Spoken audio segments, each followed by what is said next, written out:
1 அதிகாரம் 13 வசனம். என் சகோதரரே, உலகம் உங்களை பகைத்தால் ஆச்சரியப்படாதிருங்கள் அப்படின்றார்.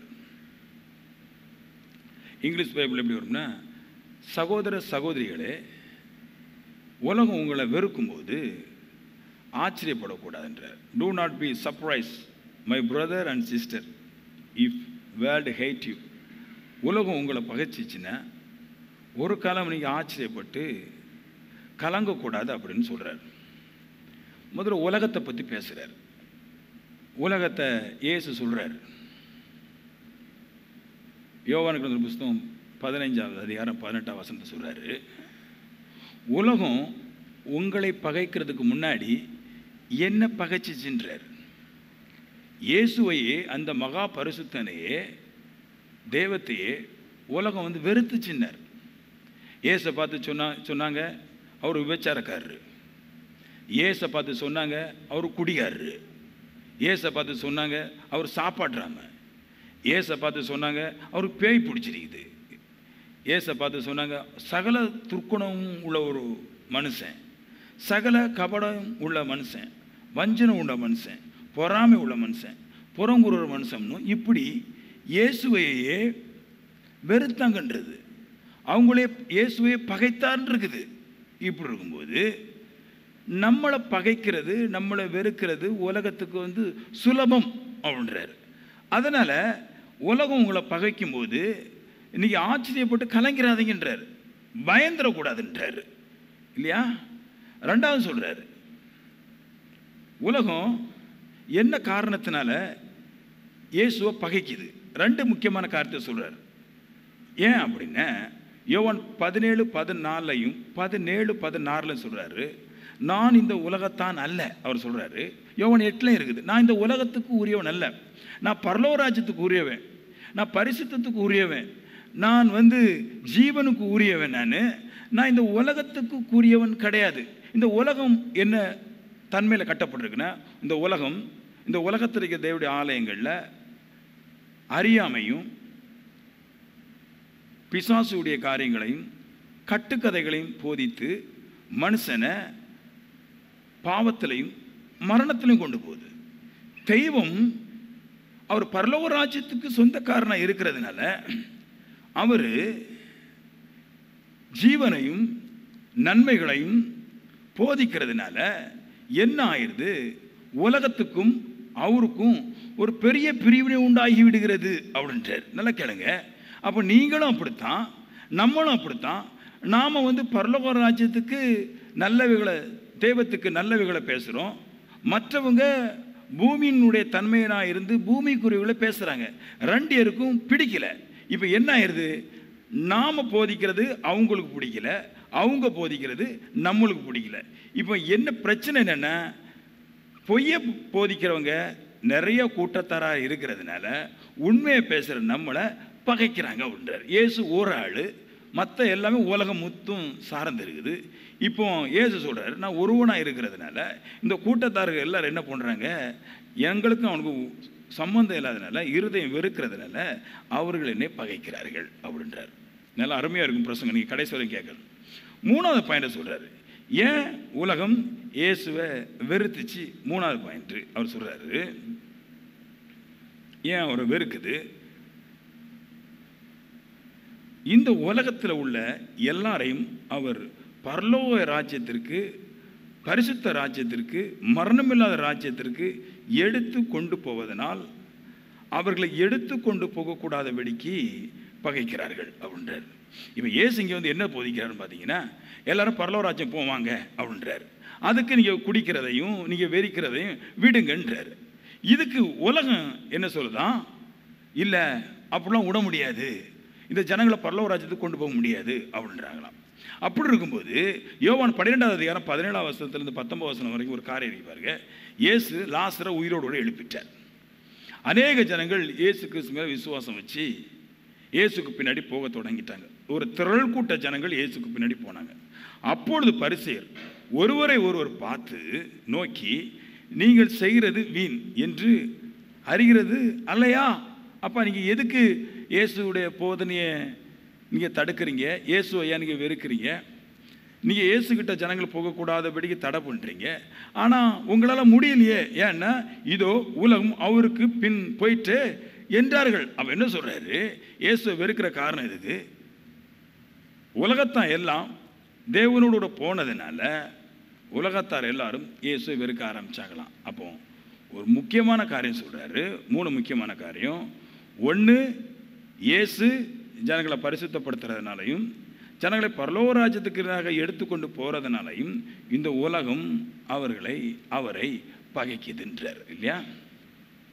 சரி, இன்னொரு முக்கியமான விஷயத்துக்கு போட்டு 1-2 முக்கியமான விஷயங்களை முதல்ல பேசிக்கிட்டு அப்புறம் ரொம்ப கருத்தான விஷயத்துக்கு போகலாம். அடுத்து சொல்கிறாரு, உலகம்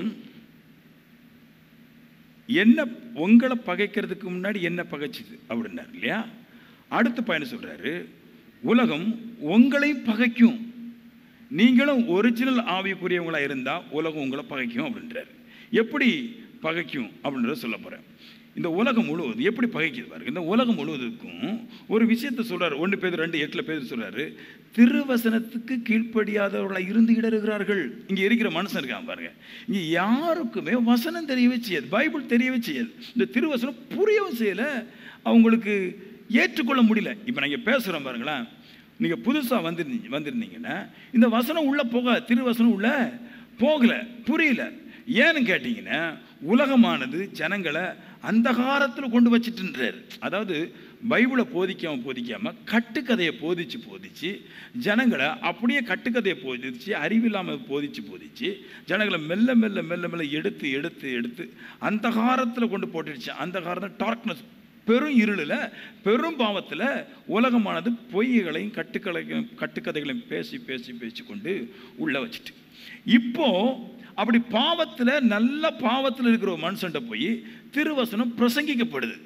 பைபிளை பிரசங்கிக்கிறோம்.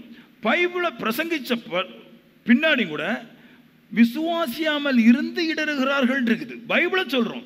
இந்த உலகத்துக்கு வெளிச்சம் என்னதுன்னா பைபிள் தான். அந்த பைபிளையே பேதுரு போதிக்கிறாரு. போதிக்கும் போது பாவத்தில் இருக்கிற மனுஷன் விசுவாசிக்க முடியல, இடறுகிறான் இருக்குது. நல்லா கேளுங்க, பாவத்தில் இருக்கிற மனுஷனுக்கு தேவ வசனம் கிருபை உள்ள வார்த்தை நல்லது, அது அவனுக்கு பிரயோஜனமாக இருக்கும். பாவத்திலிருந்து வெளியே கொண்டு வரும், அவன் ஐஸ்வர்யவனாக மாற்றும், அவனுக்கு சுகத்தை கொடுக்கும். ஆனால் அப்படிப்பட்ட திருவசனத்தை ஜனங்கள் அந்த வசனத்தில் இடறதுக்கு பிரச்சனை என்னதான் அப்படின்னு கேட்டிங்கன்னா நல்லா புரிஞ்சுடுங்க.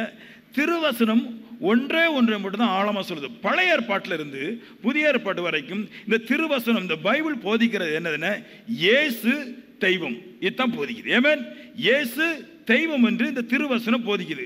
இயேசு தெய்வம் என்று திருவசனம் போதிச்சிட்டு இருக்கிற, ஆனால் மனுஷர்கள் இயேசுவை பெருசாட்டு ஏற்றுக்கொள்ளாமல் அவரை மேன்மை உள்ளவராய் கருதாமல் அவரை ஆகாதவராகவும் தள்ளப்பட்டவர்களாகவும் அவரை ஒதுக்கி வச்சிருக்கிறாங்க அப்படின்றார். எப்படி பாருங்க, இந்த உலகத்தில் இருக்கிற மனுஷனுக்கு இயேசு தான் விடுவிக்க முடியும், ஆனால் இயேசுவை ஜனங்கள் ஏற்றுக்கொள்ளலன்றார். இந்த உலகத்தில் இந்த ஆவிக்குரிய மனுஷனை தவிர யாருமே இயேசுவை ஏற்றுக்கொள்ளலன்றார். எல்லாரும் இயேசு கடவுள்னு சொல்லுவாங்க, பட் இயேசுவை ஏற்றுக்கொள்ளவில்லைன்றார். ஏன்னா திருவசனத்தை ஏற்றுக்கொண்டாதான் இயேசுவை விசுவாசிக்க முடியும். ஏன் உலகத்தார் பாவிகள் இயேசுவை ஏற்றுக்கொள்ள முடியல அப்படின்னா இங்கே ஒரு விஷயம் இருக்கு பாருங்க. நான் உங்களுக்கு முதல்ல அதை சொல்கிறேன். தாய் இல்லாமையா பிள்ளை வந்துச்சு? முதல் கேள்வி. பைபிள் ஒரு இடத்துல அது இருக்குது.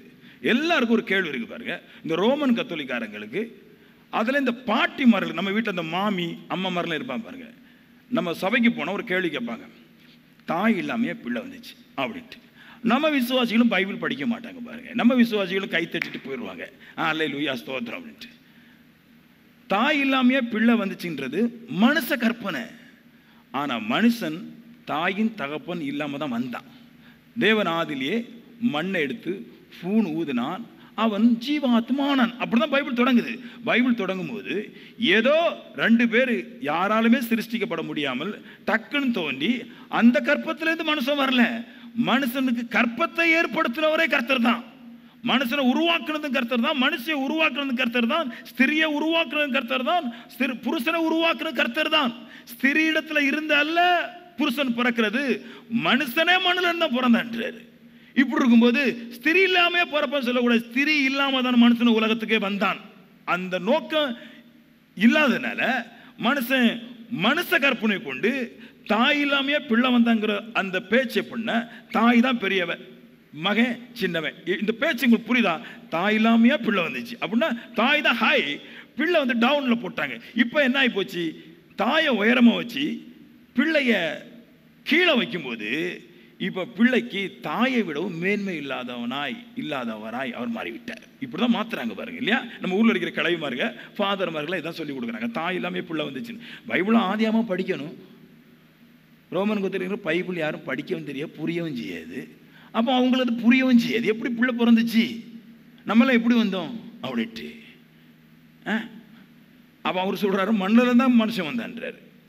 இப்போ பாருங்க, இப்படி இயேசுவை கீழே தாத்து மனுஷனுக்கு முன்னாடி இயேசுவை ஒண்ணுமில்லாதவராய் சித்தரிக்கிறதுனால இயேசுவை ஒரு கூட்டத்தார் போய், இல்ல மாதா கடவுள் அல்ல, இயேசு தெய்வம், அவர்தான் மனுஷனுக்கு ரட்சிப்பை கொடுக்க முடியும், இவரை ஏற்றுக்கொள்ளணும் சொல்லும்போது பாவத்தில் இருக்கிற மனுஷனுக்கு என்ன ஆகுதுன்னா, கிடையாது, எங்கள் ஊரில் ஃபாதர் எங்கள் பாட்டி மூதாதையெல்லாம் சொல்லியிருக்கிறாங்க, அம்மா தான் பெருசுன்றிருக்கிறான் அப்படின்றோம். இப்போ என்ன ஆகி போச்சு? அம்மா பெருசாக இருக்கும்போது பிள்ளை விலகினமாக இருக்கும்போது அவன் அந்த காலத்தில் இருக்கிற மனுஷன் தாயை தேடி ஓடுறதுனால, தாயிட்ட ரட்சிப்பு இல்லாததுனால அவனை இடறுகிறான், சத்தியத்தை சொல்றவனையும் பகைக்கிறான்றார். நம்மளாம் எப்படி பகைக்கப்பட்டோம் அப்படின்னா இப்படி தான் பகைக்கிறாங்க. அவங்களுக்கு ஒரு ஒரு கோட் வேர்டு இருக்குது, தாய் இல்லாமையே மகன் வந்தான் அப்படின்னு ஒரு கோட் வேர்டு, இதை வச்சு தான் பகைக்கிறாங்க. ரெண்டாவது முக்கியமான ஒரு விஷயம் இன்னொரு இடத்துல பாருங்க, அப்போஸ்தலர் நடவடிக்கையில் நல்லா கேட்க, இதெல்லாம் நீங்கள் ஏன் கேட்கணும் அப்படின்னா அற்புத விதமான ஒரு விஷயம் பாருங்க. அப்போஸ்தலர் நடவடிக்கையில் அழகாக இருக்கும். அந்த புஸ்தகத்தில் 19 அதிகாரம் இல்லை 20 அதிகாரத்தில் வருது. அங்கே எபேசி பட்டணம் ஒரு பட்டணத்தை காட்டுறாங்க. அந்த பட்டணத்தில் பவுல் போய் பிரசங்கம் பண்ணுறார் மந்திரவாதிகளுக்கெல்லாம். இயேசுவே இரட்சகர், இயேசுவே கர்த்தார், இயேசுவை மீட்பர், இயேசுவே சுகம் தருவார், இயேசுவை ராஜாவாக்குவார், இயேசு தான் எல்லாவற்றுக்கும் எல்லாம் அப்படின்னு பிரசங்கம் பண்ணுறாரு. அப்போ அந்த ஊரில் இருக்கிற மந்திரவாதிகள் கொஞ்சம் பேர் இருக்கிறாங்க. மந்திரவாதிகிட்ட போகாதவங்கெல்லாம் கையை தூக்குங்க பார்ப்போம். நம்ம எல்லாருமே ஒரே ஒரு அக்கா தான் மந்திரவாதிகிட்ட 1-2 தான் போயிருக்குதுப்பா. மந்திரவாதிகிட்ட போகாத 1-2 பேர் தான் கையை தூக்குறாங்க. நிறைய பேர் மந்திரவாதிகிட்ட போயிருக்கிறாங்க. ஏன்னா ரோமன் கத்தோலிக்கம்னா மந்திரவாதிகிட்ட இருந்தால் வருவாங்க. ஆமேன், அங்கே தான் போயிருப்பாங்க. அப்போ அங்கே மந்திரவாதிலாம் போய் தடை பண்ணுறான் பவுலை. கிடையாது கிடையாது கிடையாது, இயேசு ஒன்றும் பெரிய ஆள் கிடையாது. இயேசுவே அங்கே பெரிய ஆளை பேசுகிறாருன்னு இயேசுவை ஏற்றுக்கொண்டால் மனுஷன் நல்லாயிடுறான், பாவத்திலிருந்து மீட்கப்பட்டுறான், பிரச்சனை போயிடுது, வறுமை போயிடுது, போராட்டங்கள் போயிடுது. அதனால பவுல் எபேசி பட்டணத்தில் போய் இயேசு தான் பெரிய ஆள் பிரசங்கம் பண்ணுறாரு.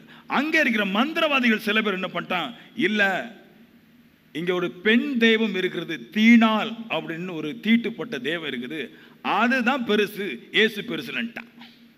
ஆமேன்.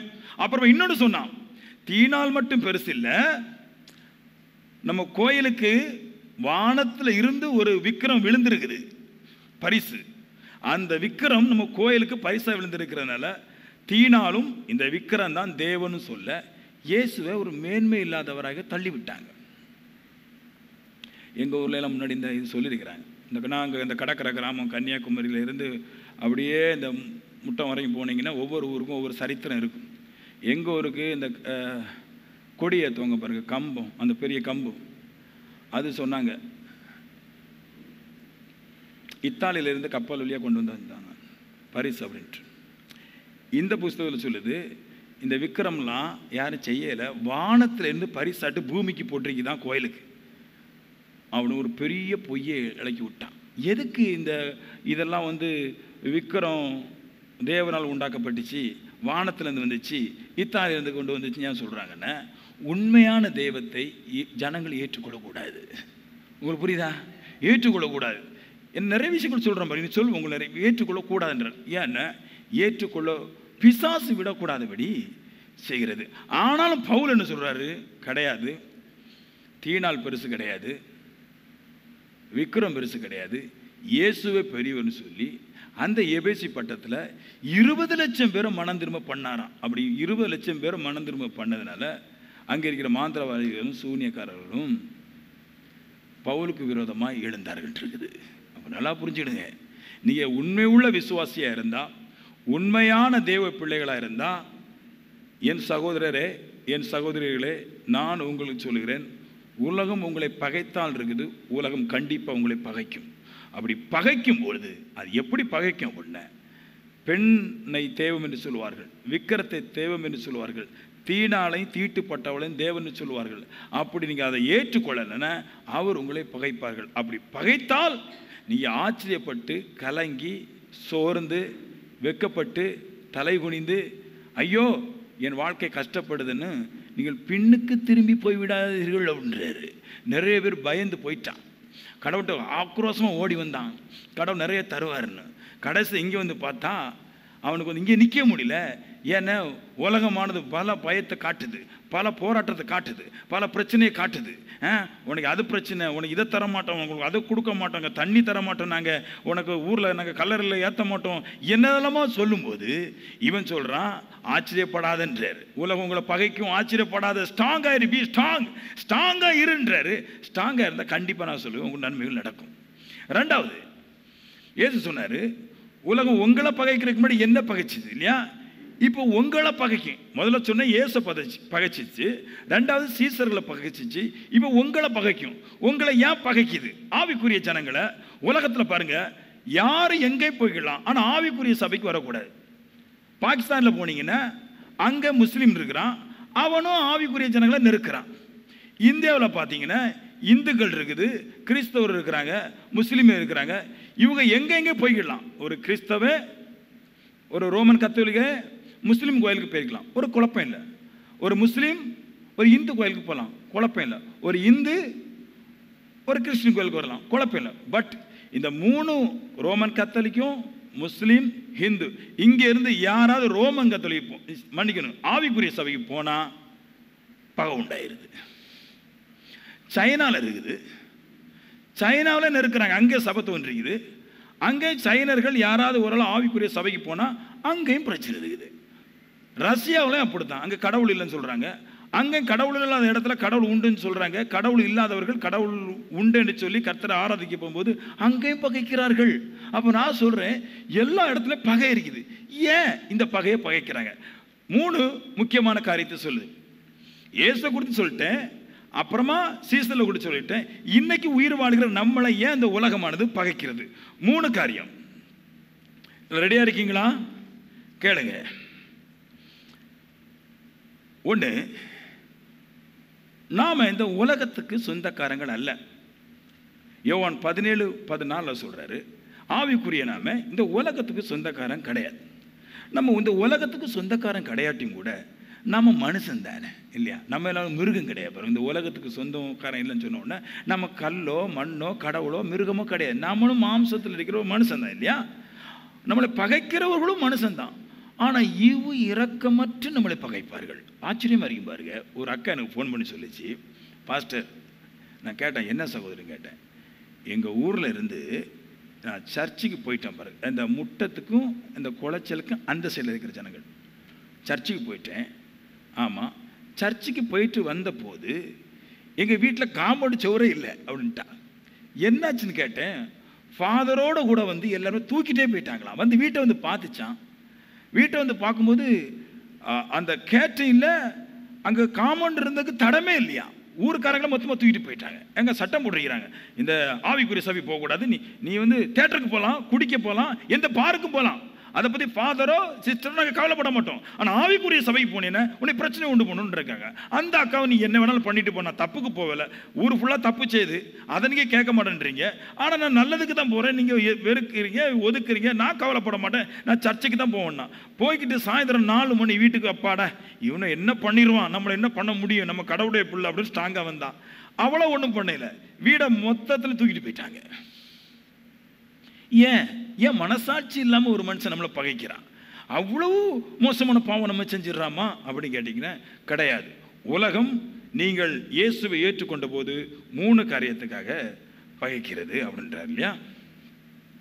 1 பேதுரு புத்தகம் 4ஆவது அதிகாரம் 4ஆம் வசனம், அந்த துன்மார்க்க ஊழையிலே அவர்களோடு கூட நீங்கள் விழாமல் இருக்கிறதுனால அவர்கள் ஆச்சரியப்பட்டு உங்களை தூசிக்கிறார்கள். அவர் சொல்றாரு, என்ன பிரச்சனைன்றாரு என்ன பாருங்களேன்.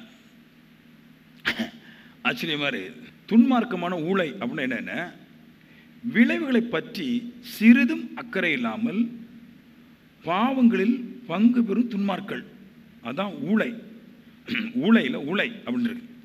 என்னதான் இந்த நம்ம ஊரில் இருக்கிற உலகத்தில் இருக்கிற ஜனங்களை பார்த்தீங்கன்னா, இனி பின்னாடி வருகிற விளைவுகள், மோசமான விளைவுகளை பற்றி சிறிதும் அக்கறைப்பட மாட்டான்.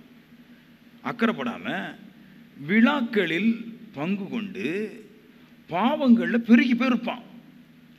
இதுதான் துன்மார்க்க உலையில் அப்படின்றது இல்லையா? இவர்கள் பங்கு பெறுகிற இந்த விழாக்களில் அவர்களோடு கூட நீங்கள் பாவத்தில் விழுந்து கிடக்காமல் இருக்கிறதுனாலே அவர்கள் உங்களை தூசிக்கிறார்கள் அப்படின்றார். என்ன சொல்கிறான்? இல்லை, போனவா வருஷம் என்னோடு கூட நம்ம ஒரு திருவிழாவுக்கு குடிக்க வந்த, இந்த வருஷம் எனக்கு குடிக்கிறதுக்கு ஃப்ரெண்டு இல்லை, குடிச்சிட்டு இருந்த நீ வந்தால் நல்லா இருக்கும், அதனால வான்னு கூப்பிடுறான். இவன் என்ன பண்ணுறான்? இல்லை, நான் இந்த உலகத்துக்கு உரியவன் இல்லை, நான் வரமாட்டேன்னு சொல்லி அவன் தேவனுடையவனாக இருக்கிறான். இப்போ என்ன சொல்கிறான்? வேணும்னே வந்து வீடை தேடி வந்து நல்லா குடிச்சிக்கிட்டு நம்மளை கெட்ட வார்த்தையில் நல்லா தூசிக்கிறான். போன வாரம் குடிச்சிட்டு இருந்தான், இப்போ ஏதோ ஆவிக்குரிய சபைக்கு போகிறானா, பெரிய ஆள் ஆகிட்டானா, நம்மளெல்லாம் ஏமாத்துறான். ஏன் கூட இருந்து 4 வருஷமாக குடிச்சிட்டு இருந்தவனுக்கு புதுசாட்டு வந்து கிருபை வந்துடுச்சான், ஆவி வந்துடுச்சான், ஃப்ராடு, மென்டலு அப்படின்னு பேசுகிறான் பாருங்க. இதுக்கு தான் சொல்கிறான். ஒருத்தன் பகைக்கிறான் பாருங்க. அப்படி இப்படி அவனோடு கூட போய் ஒன்றா சேர்ந்து ஒரே பைக்கில் முன்னாடி பின்னாடி போய் நீ பாரில் போய் குடிச்சிக்கிட்டு அப்படியே ஒரு திருவிழாவில் ஃபங்க்ஷனில் இருந்துட்டு கடைசியில் கச்சேரியோ படமோ பார்த்துட்டு வந்தீங்கன்னா உன்னை யாரும் தூசிக்க மாட்டான். ஆனால் இவரு சொல்கிறாரு, நம்ம உலகத்தானே அல்ல, இப்போ அவங்க கூட ஜாயின் பண்ணலை, அதனால என்ன பண்ணுறான்? முடியாது, நான் தூசிக்க தான் செய்வேன், உன்னை புறங்கூற தான் செய்வேன்றான். நான் இப்போ சொல்கிறாரு, நீ கோவப்படுறதுன்ற, நீ கோவப்படாத, நீ இதில் கோவப்படாமல் தைரியம் கொண்டு ஆச்சரியப்படாமல் ஸ்ட்ராங்காக இருன்றார். உங்களை பகைக்கும். 2 அதுக்கு அடுத்த பாயிண்ட் சொல்லுது 23ஆம் வசனத்தில், அவர்கள் இஷ்டத்துக்கும் அவருடைய இச்சைக்கும் இசைந்து கொடுக்காமல் இருப்பதனால் தூசிக்கிறார்கள், வெறுக்கிறார்கள், பகைக்கிறார்கள். நல்லா கேளுங்க. இதை நாங்கள் ஒவ்வொரு காரியமாக தான் சொல்லணும். ஏன்னா இது வந்து நல்லா சத்தம் போட்டு பேசுகிற பிரசங்கம் இல்லை, என்ன புரிய பண்ணுறது. நம்ம இதுக்கு முன்னாடி ஒரு சர்ச்சில் இருந்தேன், மேலே அந்த சைடு நம்ம இருந்தோம். இருக்கும்போது ஒரு அண்ணனுக்கு இந்த சுகரு ப்ரெஷர்லாம் வந்து ஒரு மாதிரி துடிச்சிட்டு இருந்தார். இந்த கரண்ட் சாக்கில் பண்ணுற மாதிரி துடிச்சிட்டு இருந்தார். எனக்கு ஃபோன் பண்ணி சொன்னாங்க, அவனுக்கு பேய் பிடிச்சிட்டு உங்கள் சபையில் கொண்டு போட்டு ஜெபம் பண்ணுனாங்க. நானும் கூப்பிட்டு வந்தேன், நல்ல வெக்க ஜெபம் பண்ணேன், கொஞ்சம் சரியாச்சு. ஆனால் அவர் என்கிட்ட ஒரு வார்த்தை சொன்னார். திடீர்னு முடிச்சுட்டு சொன்னார், இது சபை தானே கேட்டார். ஆமாம், சபை தான். அந்த பாஸ்டர் நாசமாக போனேன்னா நான் கேட்டேன், என்னைய சொல்லல தானே அப்படின்னு கேட்டேன். இல்லை, உங்களை சொல்லல, அந்த பாஸ்டர் நாசமாக போகணும். ஏன் நாசமாக போகணும் அப்படின்னு கேட்டேன். நான் பொண்டாட்டி இல்லாமல் இருக்கிறேன், ஏன் இப்படி அப்படின்ட்டான். அதுக்கும் அந்த பாஸ்டருக்கு என்னடா சம்மந்தம் நான் கேட்டேன்.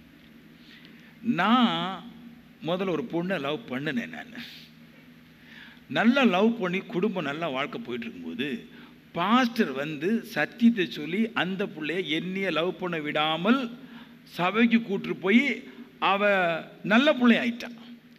எனக்கு அந்த பொண்ணு கிடைக்கல. நான் என்ன பண்ணேன், எங்கள் அப்பா அம்மா 60 பவுன் எங்கேயோ காசு கிடைக்குதுன்னு கோவளத்தில் போய் கல்யாணத்தை கட்டிட்டேன். இவ என் குணம் சரியில்லாமல் போனாளா இல்லைனா அவள் குணமும் சரியில்லையான்னு தெரியல, அவள் போயிட்டான். இப்போ இதுக்கு என்ன பிரச்சனை? நான் லவ் பண்ண பிள்ளைய நான் கெட்டியிருந்தா அந்த நான் வாழ்க்கை நல்லா இருக்கும். எல்லாத்துக்கும் காரணம் அந்த பாஸ்டர் தான்ட்டான். இதுதான் சொல்கிறாரு, அவங்களுடைய இச்சைக்கு நீங்கள் இணங்காததுனாலேயே அவர்கள் உங்களை தூசிக்கிறார்கள். அவங்க விரும்புகிறாங்க இல்லையா? நம்ம சில பேர்லாம் வந்து இந்த ஆவிக்குரிய பெண்களை சம்பந்தம் கேட்குறதுக்கு முன்னாடியே பார்த்து வச்சுருப்பாங்க. வெள்ளையாக இருக்கிறா, அழகாக இருக்கா, ஹைட்டாக இருக்கிறா, சூப்பராக இருக்கிறா, கொஞ்சம் பணமெல்லாம் கிடைக்கும் அப்படின்னு நினச்சி உள்ள வச்சுட்டு கற்பனை பண்ணி வச்சுருப்பாங்க. திடீர்னு ஆவிக்குரிய சபைக்கு போன உடனே ஏகப்பட்ட பிரச்சனை உண்டு பண்ணிடும். அது எப்படி நீ அங்கே போகலாம், நீ எப்படி இப்படி செய்யலாம், நீ அது சரி வருமா, நம்ம ஊரில் கோயில் இல்லையா, நம்ம ஊரில் குளம் இல்லையா, நம்ம ஊரில் அது இல்லையா, இது இல்லையா, எதுக்கு என்ன பிரச்சனை உனக்கு இப்போ அப்படின்னு கேட்டால் பிரச்சனையே சொல்ல மாட்டா. பிரச்சனை சொன்னால் அவளுக்கு கேவலம். அப்போ நல்லா தெரியுது. இதான் பேதுரு சொல்கிறாரு. என்ன சொல்கிறாரு? அவங்களுடைய இச்சையில் நீங்கள் விழாமல் இருக்கிறதுனாலேயே அவர் உங்களை தூசித்து உங்களை ஊரை விட்டு உங்களை புறம்பாக்குறார்கள் இருக்குது. கரங்களை தட்டி ஆமென். ஆமேன் சொல்லுங்களா? ஆமேன். இதுக்கு ஒரு பைபிள் அந்த ஒரு விஷயத்தை சொல்கிறேன் பாருங்க. அதில் கவனமாக இருங்க. நீங்கள் உங்களுக்கு தெரியாது ஏன் இந்த நம்மளை பிரச்சனை பண்ணுறான். நம்ம சபைக்கு தான் போயிட்டு வந்தோம், தேவையில்லாமல் இந்த ஏன் சண்டை போடுறான் அப்படின்னா நீயோட உள்ளப்பட்ட ஒரு பிரமையை வச்சுட்டு இருக்காத. அதில் உங்களுக்கு நிறைய பேருக்கு தெரியாது பாருங்க. ஏன் நம்மளை வெறுக்கிறான், ஏன் நம்மளை பகைக்கிறான்னா ஒன்றும் தெரியாது. பக்கத்து வீடுக்காரன் பகைக்கிறான், ஊர் பகைக்கிறது, ஃபாதர் பகைக்கிறாரு, மெட்டானியர் பகைக்கிறாரு, எல்லாம் பகைக்கிறாங்க. ஏன் பகைக்கிறாங்கன்னா பைபிள் சொல்லுது அவங்களோட ஊழையில் கிடக்க இந்த உலகத்தை நீ பார்த்தீங்க. நல்ல ஒரு ரகசியத்தை கேட்டுங்க. இந்த உலகத்துக்கு ஒரு மேட்ருக்கு பார்த்துங்க. எதிர்காலத்தில் வருகிற பொல்லாத விளைவுகளை பற்றி சிறிதும் கவலைப்பட மாட்டான். கச்சேரியை போட்டு மாற அடிப்பான், மண்டையெல்லாம் உடையும். நாளைக்கு நம்மளுக்கு இதனால பொண்ணு கிடைக்காது, அவனுக்கு புத்தியில் எட்டாது. சண்டையை போட்டு மண்டையில் பாதி காணாது. என்னடா கல்யாணம் முடியலை, யார் பொண்ணு கொடுத்தான்பான். எதுக்கிட்ட நீ சண்டைக்கு போனேன்னு கேட்டால் எல்லாரும் போனாங்க, நானும் போனோம்பான். இந்த ஊரோட ஒத்து போகும்பாங்க. ஊரோட ஒத்து போகக்கூடாது, கர்த்தரோட தான் ஒத்து போகணுன்றார். ஆமேன்னு சொல்லுங்களேன். இங்கே ஒரு பகுதி இருக்கு பாருங்க, பைபிள் இந்த கதையெல்லாம் இருக்குது பாருங்க. சோதோம் குமாரம் என்னும் பட்டணம் ஒரு பட்டணம் இருந்துச்சு, நல்லா கேட்கணும். அந்த பட்டணத்தில் லோத்து, அவருடைய மனைவி, 2 பிள்ளைங்கள், பெண் பிள்ளைங்கள், 4 பேர் இருக்கிறாங்க. 4 பேர் இருக்கும்போது லோத்துடைய வீட்டுக்கு 2 தேவதூதர்கள் வந்துட்டான். என்னை விட ரொம்ப அழகாக இருந்தான், சூப்பர் ஸ்டைல், ரொம்ப அழகு, என்னை மாதிரி தாடியெல்லாம் வச்சு ரொம்ப அழகாக தான் இருந்தான். இருக்கும்போது இந்த சோதோம் குமாரன் பட்டணத்தில் இருக்கிற ஆம்பளைங்களுக்கு ஒரு ஸ்வபாவம் உண்டு. அவங்க பொம்பளையெல்லாம் கல்யாணம் கட்ட மாட்டாங்க. ஏன்னா கல்யாணத்தை கெட்டி கெட்டி வாழ முடியாதபடி பிரச்சனை பண்ணுறாள். அதனால அவனுக்கு என்ன பண்ணிட்டாங்கன்னா ஆம்பளையே கல்யாணம் கட்டிட்டான். சோதோம் குமாரன் லேடியெல்லாம் கல்யாணம் கட்டாது, பேடிகளை மட்டும்தான் கல்யாணம் கட்டி வாழ்ந்துட்டு இருந்துச்சு.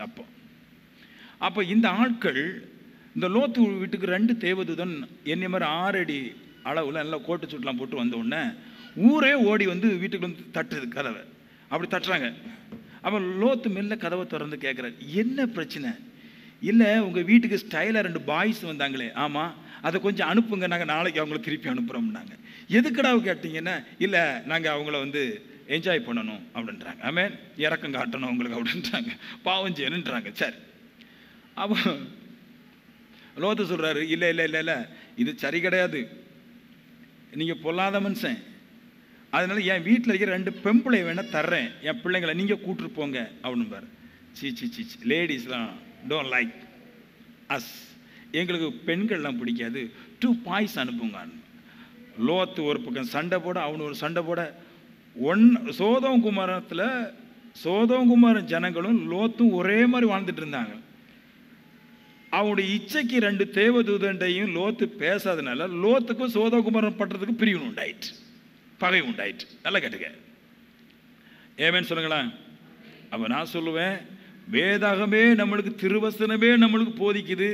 லோத்த சோதோங்குமரன் ஏன் பகைச்சிச்சுன்னா, சோதோங்குமுடைய பாவத்துக்கு லோத்து வீட்டுக்கு வந்த தேவதூதர்கள் அவங்களுக்கு இணங்கி போகாதனால, அவங்கள்ட்ட லோத்து ஒன்று பேசாதனால லோத்தை அவர்கள் பகைச்சார்கள் இருக்குது. அப்போ நான் சொல்கிறேன், நம்மளை ஏன் பகைக்கும் உலகம் அப்படின்ன, நம்ம வீட்டில் பொண்ணு எடுக்கணும், நம்ம வீட்டில் மாப்பிள்ளை எடுக்கணும், அவன் பிள்ளைக்கு நம்ம பையனை கொடுக்கணும், அவன் பையனுக்கு நம்ம பொண்ணை கொடுக்கணும், மாற அவங்களே கற்பனை பண்ணி கடைசியில் கிடைக்காதுன்னு சொல்லி வரும்போது பல பகைகளை உண்டாக்கி நம்மளை இருதயத்தில் வேதனையும் நோவும் எடுக்கிற அளவுக்கு சூழ்நிலை உருவாகும்.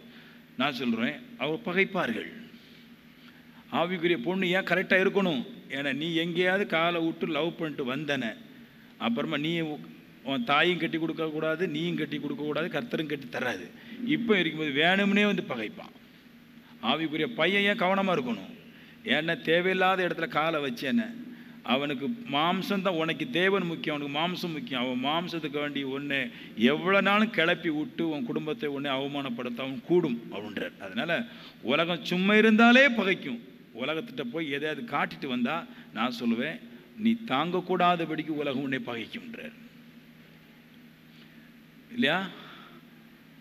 நல்லா கேட்டுக்க, சும்மா இருந்த இயேசு கிறிஸ்துவே உலகம் பகைச்சுதுன்றார். ஒரு பாவம் செய்யலை. நம்மெல்லாம் அங்கே போயிட்டு நீ ஏமா திருவிழா கடை பக்கத்தில் போனேன், அது திருவிழாவுக்கு போகலை. அப்புறம் நாங்கள் திருவிழாவுக்கு போகிறதுனா என்னங்க நீங்கள் சொல்லுங்கள். உங்களுக்கு திருவிழாவுக்கு போகிறதுனா திருவிழா கடையே பார்த்துட்டு வர்றது தான் திருவிழாவுக்கு போகிறது. வேறு என்ன திருவிழாவுக்கு போகிறது? திருவிழாங்கிற ஊர் அங்கே போயிட்டு வர முடியும். திருவிழாங்கிறது அங்கே இருக்கிற அப்படி இப்படி சன்னல் அது இதெல்லாம் போட்டிருக்க சட்டையை பார்த்துக்கிட்டு அப்படி சாப்பிட்டு வர்றதுன்னு திருவிழா. நாங்கள் திருவிழாவுக்கு போகல, அந்த கடைக்கிட்ட போயிட்டு வந்தோம். கடைக்கிட்ட போகிறதான் திருவிழா, வேறு என்ன திருவிழா இருக்குது? அங்கே கடை தான் இருக்குது, வேறு அங்கே என்னங்க இருக்குது?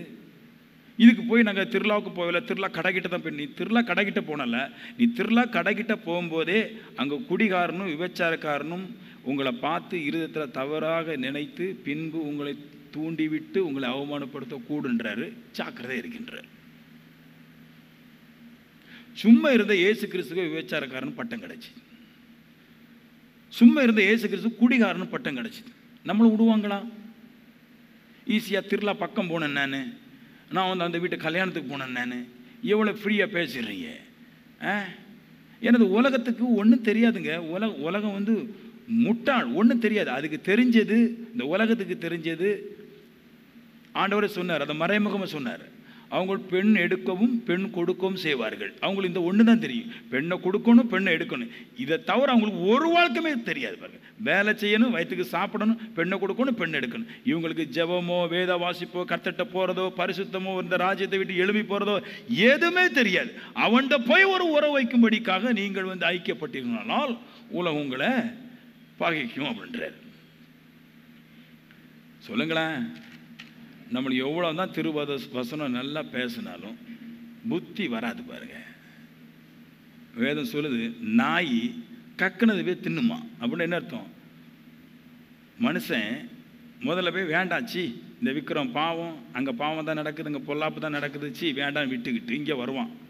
இங்கே வந்த பின்னாடி இங்கே வந்தோடனே உடனே எல்லாம் கிடைக்காது. உடனே மறுபடியும் போய் சரி கிடைச்சதுக்கு கக்குனதே திம்பமே திங்க போமா. அந்த மாதிரி இந்த நாய் புத்தி மாதிரி மனுஷனுக்கு இந்த பரிசுத்தத்தை பற்றி கொஞ்சமாக அக்கறை கிடையாது. அதில் கொஞ்சம் நல்லா வாழணும் விருப்பமும் கிடையாது.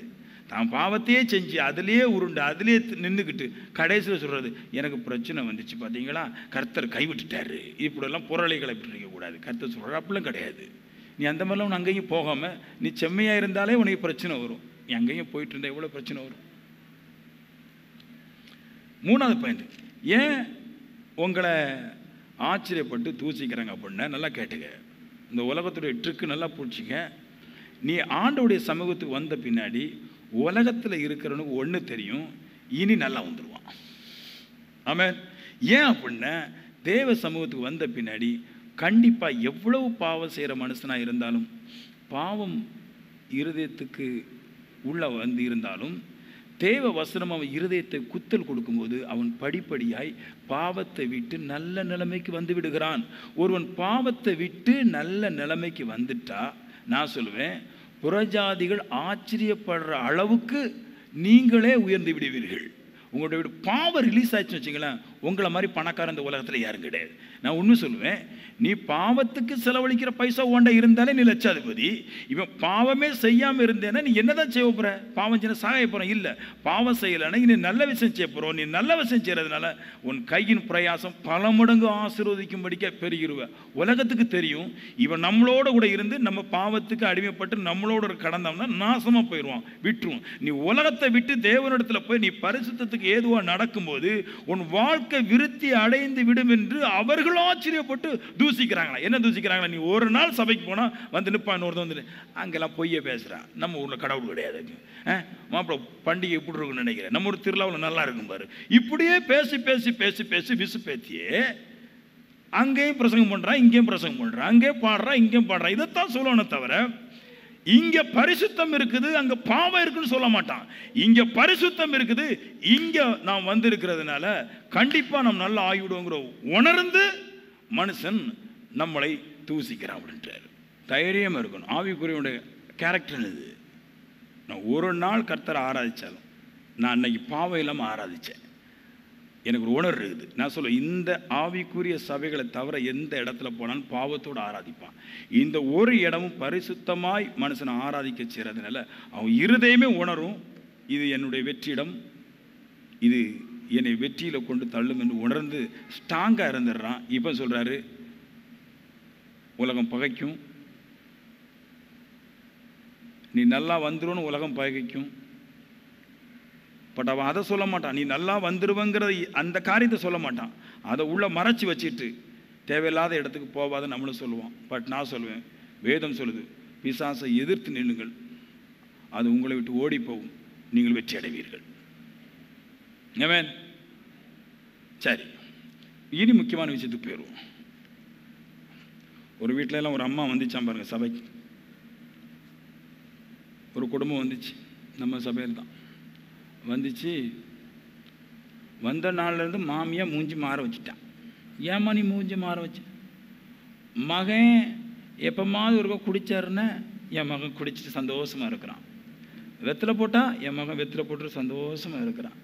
ஆனால் மகன் மனம் திரும்ப போகிறான், நான் பேச மாட்டேன். நான் எப்படி பாருங்க, இது எப்படி இருக்குது இந்த உலகத்தை பாருங்கள்.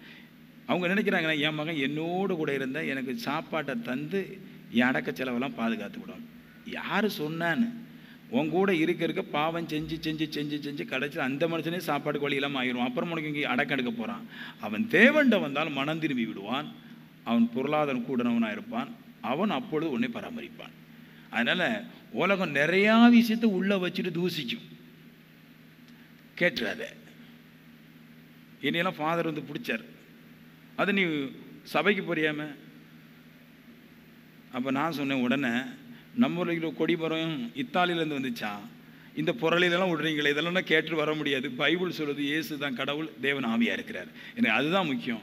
அப்போ எங்கள் கூட நீ இருக்க மாட்டேன்னு, நீ நான் போயா, நீ வேற கிளட்டு போயேன். நான் கேட்டேன் அவள்கிட்ட, நீ எத்தனை வருஷம் எங்கள் ஊரில் இருப்ப? 2 வருஷம். 2 வருஷம் இருக்கிறவங்களாம் மதிப்பு தர முடியாது. நித்தியமாக இயேசு இருக்கிறாரு, அவருக்கு தான் மதிப்பு கொடுக்க முடியும். கரெக்டாக இருந்துக்கணும். சரி, இன்னும் கொஞ்சம் முக்கியமாக போயிடும், இன்னும் கொஞ்சம் நேரம் இருக்கு. ஆமேன்னு சொல்லுங்களா? சரி, உலகம் ஆவிக்குரிய நம்மை பகைக்கும் பொழுது நாம் செய்ய வேண்டியது என்ன? நல்ல ஒரு விஷயத்தை புரிஞ்சுக்கிடுங்க. ஆவிக்குரிய நம்மளாம் நித்தியச்சுன்னு போவோன்றது எப்படி போவோம் அப்படின்ற ஒரு கேள்விக்கு பதில் இருக்குது. கடைசி வரைக்கும் முடிவு பொருந்தியும் நிலைச்சு நிற்கிறவனே ரட்சிக்கப்படுவான். இதான் ஒரு ஆவிக்குரிய மனுஷன் பரலோக ராஜ்யத்துக்கு போகிறதுக்குள்ள வழி அப்படின்னு நீங்கள் சொல்லலாம். அதாவது நான் ஆவிக்குரிய மனுஷனாக இருக்கிறேன், நான் வேற ஒரு இடத்துல போய் கல்யாணத்தை கட்டிக்கிட்டு நான் ஆவிக்குரிய சபைக்கு தான் வரேன் அப்படின்னா அவன் விட்டு போக மாட்டான். என்னைக்கு இயேசு ஏற்றுக்கொள்கிறானோ அன்னையிலிருந்து அவன் எல்லா சூழ்நிலையிலும் சாகிற வரைக்கும் எல்லா பிரச்சனையும் மத்தியிலையும் அவன் தேவனோடு கூட இருந்து அவன் வாழ்க்கையை கழித்தால் நான் சொல்லுவேன் அவன் கண்டிப்பாக 100% பரலோக ராஜ்யத்துக்கு போகுவான். இல்லையா? நம்மளுக்கு அது தெரியும். உலகம் பகைக்கிற எல்லா விஷயத்திலிருந்து நீங்கள் உங்களை காத்து கொண்டு இருக்கும்போது போய் விடுவீர்கள். அப்படிப்பட்ட பரலோக ராஜ்யத்துக்கு சொந்தக்காரங்களாக இருக்கிற நாம், இந்த உலகத்துக்கு சொந்தம் இல்லாமல் இருக்கிற நாம் எப்படி நம்மளை காத்துக்கொள்றதுன்னு ஒன்று இருக்குது. கடைசி வரைக்கும் நம்மளை எப்படி பாதுகாத்து கொள்றது? நல்லா கேளுங்க. எல்லா சபையிலும் சொல்லுவாங்க, சபைக்கு போனால் வெள்ளை ட்ரெஸ்லாம் போட்டு எடுத்து அப்படிலாம் இருக்கணும், நகையெல்லாம் போடக்கூடாது, ஜீன்ஸ்லாம் போடக்கூடாது, புருவம்லாம் நவட்டக்கூடாது. நான் சொல்கிறேங்க, உன் சரீரத்தை நீ என்ன வேணாலும் பண்ணிக்க, பிரச்சனையே கிடையாது. அடுத்தவன் சரீரத்தை நோண்டிடாத. ஓகேயா? அடுத்தவன் சரீரத்தை பற்றி பேசுகிறாத, அடுத்தவன் சரீரத்தை பற்றி நோண்டிடாத. உன் சரீரத்தை என்ன வேணாலும் பண்ணு. கிரைண்டரில் கொண்டு போட்டு உன்னை வெள்ளாக்கு பிரச்சனை கிடையாது. மிக்சியில் போட்டு சிவப்பு கடலை அரைச்சி விட உன்னை பிரச்சனை கிடையாது. உன் சரீரம் பிரச்சனையே கிடையாது. பட் இன்னொரு சரீரத்தை நீ எதையாவது ஆக்கணும்னு நினச்சிடாத. அங்கே தான் பிரச்சனை. நீ பாவம். நீ சில பேர் சொல்லுவாங்க கருப்பு சட்டையெல்லாம் போடக்கூடாது, சாஸ்திரம். அப்போ எல்லாருமே மண்டையை முடியடிச்சுட்டு மண்டையை களைச்சிட்டு தான் வரணும். ஏன்னா எல்லாருமே தலை ஃபுல்லாக கருப்பு கலர் தான் இருக்கு முடி. அவன் கருப்பு வரக்கூடாதான் பாருங்க. அப்படிலாம் கிடையாது. கடைசி வரைக்கும் நீங்கள் உங்கள் பரிசுத்தை பாதுகாத்துக் கொள்வதற்கு 1 கொரிந்தியர் 15வது அதிகாரம் 33ஆம் வசனம் இருக்குது. மோசம் போகாதிருங்கள் அப்படின்னு சொல்லிட்டு சொல்லுவார். அப்படின்னு என்ன அர்த்தம்? ஏன்னா உங்களை பரிசுத்தப்படுத்துறதுக்கு நிறைய சபை பண்ணிட்டு. என் கூட ஒருத்தன் இருந்தான் பரிசுத்தவன். எப்படின்னா ரோட்டில் நடக்கும்போது செருப்பு போட மாட்டான். ஏன்டான் கேட்டேன். செருப்புக்கு வலிக்கும், எனக்கு கஷ்டமாக இருக்கும். ஆனால் கூட இருக்கிற மனைவிக்கு 5 ரூபா கொடுக்க மாட்டான். செருப்புக்கு வலியான். கட்டின மனைவிக்கு 1 ரூபா கொடுக்க மாட்டான், 5 பைசா கொடுக்க மாட்டான். என்ன செய்யனே தெரில. இங்கே பரிசுத்தம் அடைவதற்கு என்ன செய்யனே தெரில. புருஷன் கட்டின தாலியை கலத்துறது பரிசுத்தமாங்க. எங்கள் புருஷன் கட்டின தாலி 10 பவுன் கட்டினோம்னா அதை 30 பவுனா போடுறதாங்க பரிசுத்தம். கலத்துற பரிசுத்தம் இல்லை. இங்கே பரிசுத்தத்தை மாற்றியே விட்டாங்க பாருங்க. என்ன சொல்லுது? உன் சரீரத்தை என்ன வேணாலும் பண்ணு, குழப்பம் இல்லை. அவ சொல்லுது பாருங்க, மோசம் போகாதிருங்கள், ஆகாத சம்பாஷணை நல்லொழுக்கத்தை கெடுக்கும். அப்படின்னு என்ன அர்த்தம்? தேவையில்லாமல் எவன்டே பேசிட்டு இருக்கிறது. நீ உனக்குள்ள பேசிக்க பிரச்சனை இல்லை. தேவையாது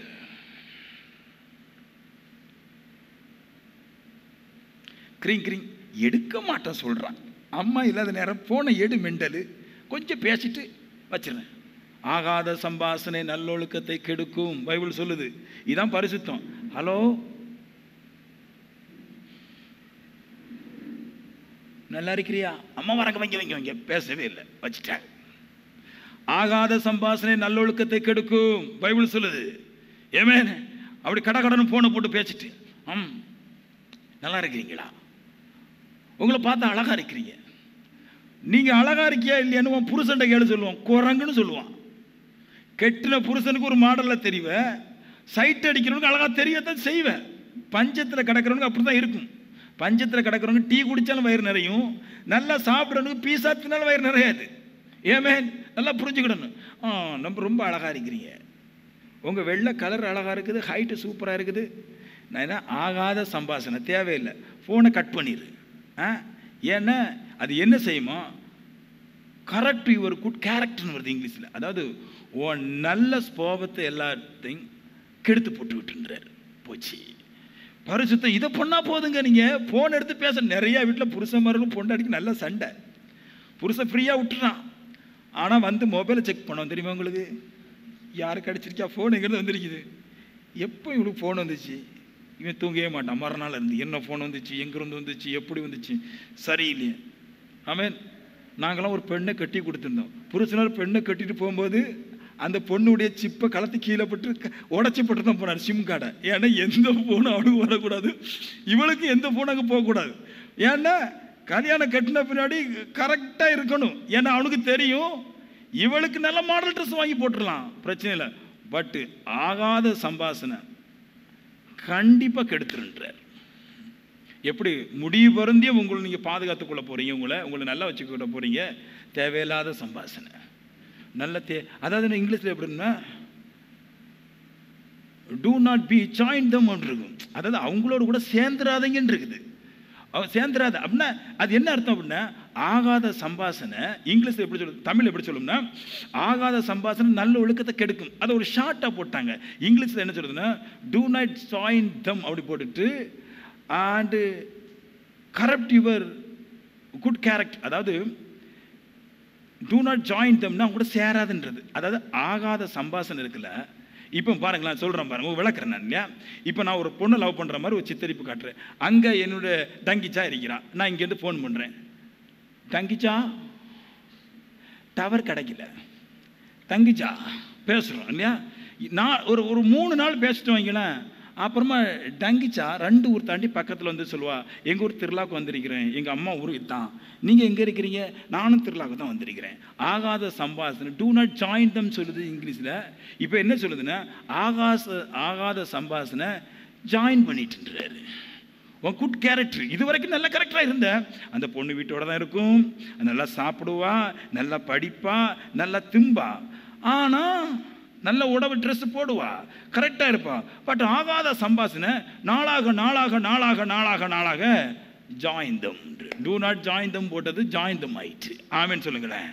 ஹலோ, நான் சொல்லுவேன் ஆவிக்குரிய இந்த சபைக்குள்ள எல்லா சபைக்கும் சொல்லுவேன், ஒருத்தன் பாவம் செய்யக்கூடாதுன்னு ஒருவன் மற்றவனோட பேசாமல் இருந்தால் போதும், அதுவே போல ஒரு பரிசுத்தம் உலகத்தில் எதுவும் கிடையாது. நானே கையை தட்டியிருப்பேன். ஏமே ஹலோ, பரலோராஜ்யம் போற பேசாதன்றாரு. ஏன் பேசிட்டு இருக்கிற கண்ட ஆள் கூட எல்லாம்? ஆமேன். ஏன் நீங்க பேசுறீங்க? பிள்ளைங்களுக்கு போன் எடுத்து கொடுக்க கூடாதுன்னு சில வீட்டுல 7 போன், அந்த போன் எடுத்து பேசுது, இந்த எடுத்த போன் பேசுது. எதுக்குன்னு கேட்கிறேன். பைபிள் சொல்லிட்டு ஆகாத சம்பாஷணை கண்டிப்பா கெடுக்கும், கண்டிப்பா கெட்டு போவான். அதுல தேவையில்லாத ஒரு விஷயம். சில வீட்டுல போன் வர முடியாது பாருங்க, டக்குன்னு ஓடி போயிடுப்பாங்க. அப்படி 2 பேர் 3 பேர் சேர்ந்து நான் தான் முதல்ல ஃபோன் எடுத்தேன், சொல்லுங்க, பேசுங்க, அப்படியா இப்படியா அதான் இதான் அப்படி பேசி எடுத்து கடைசியில் கெட்டு போன பின்னாடி வீட்டுக்குள்ள அடி கொஞ்சம் குத்துறது, இட்டிக்கிறது, நாயை உன்னை போகக்கூடாதுன்னு போயிட்டு வந்திருக்கிறான். அந்த கஞ்சா கூட்டை 3 இந்தலை வந்துச்சு, அந்த கஞ்சா கூட்டை 3 அந்தலை போச்சு. இவன் தான் பிரச்சனை, இடி கொல்லு சம்ட்டு மிதி. ஐயோ ஏமேன். நான்லாம் என்ன பண்ணிட்டோம் பாருங்களேன். எங்கள் வீட்டுக்கு ஃபோனு இவனும் பண்ண முடியாது, இவளும் பண்ண முடியாது, எவனும் ஃபோன் பண்ண முடியாது, உள்ளே வரவும் செய்யாது. ஏன்னா எங்கள் வீட்டு ஃபோனு அப்படிப்பட்ட ஒரு ஃபோன். யாரை பார்க்க முடியாது, வாட்ஸ்அப் அனுப்ப முடியாது, வாட்ஸ்அப் எடுக்க முடியாது. ஸ்கூலில் இருந்து வர்ற பாடத்தையே உள்ளே வரக்கூடாதுன்னு கட் பண்ணி வச்சுருக்கீங்க. ஸ்கூலில் இருந்து அனுப்புவாங்க பாருங்கள் ஒவ்வொரு நாளும் படிக்கிறதுக்கு, அதுவே எங்கள் வீட்டுக்கு வராது.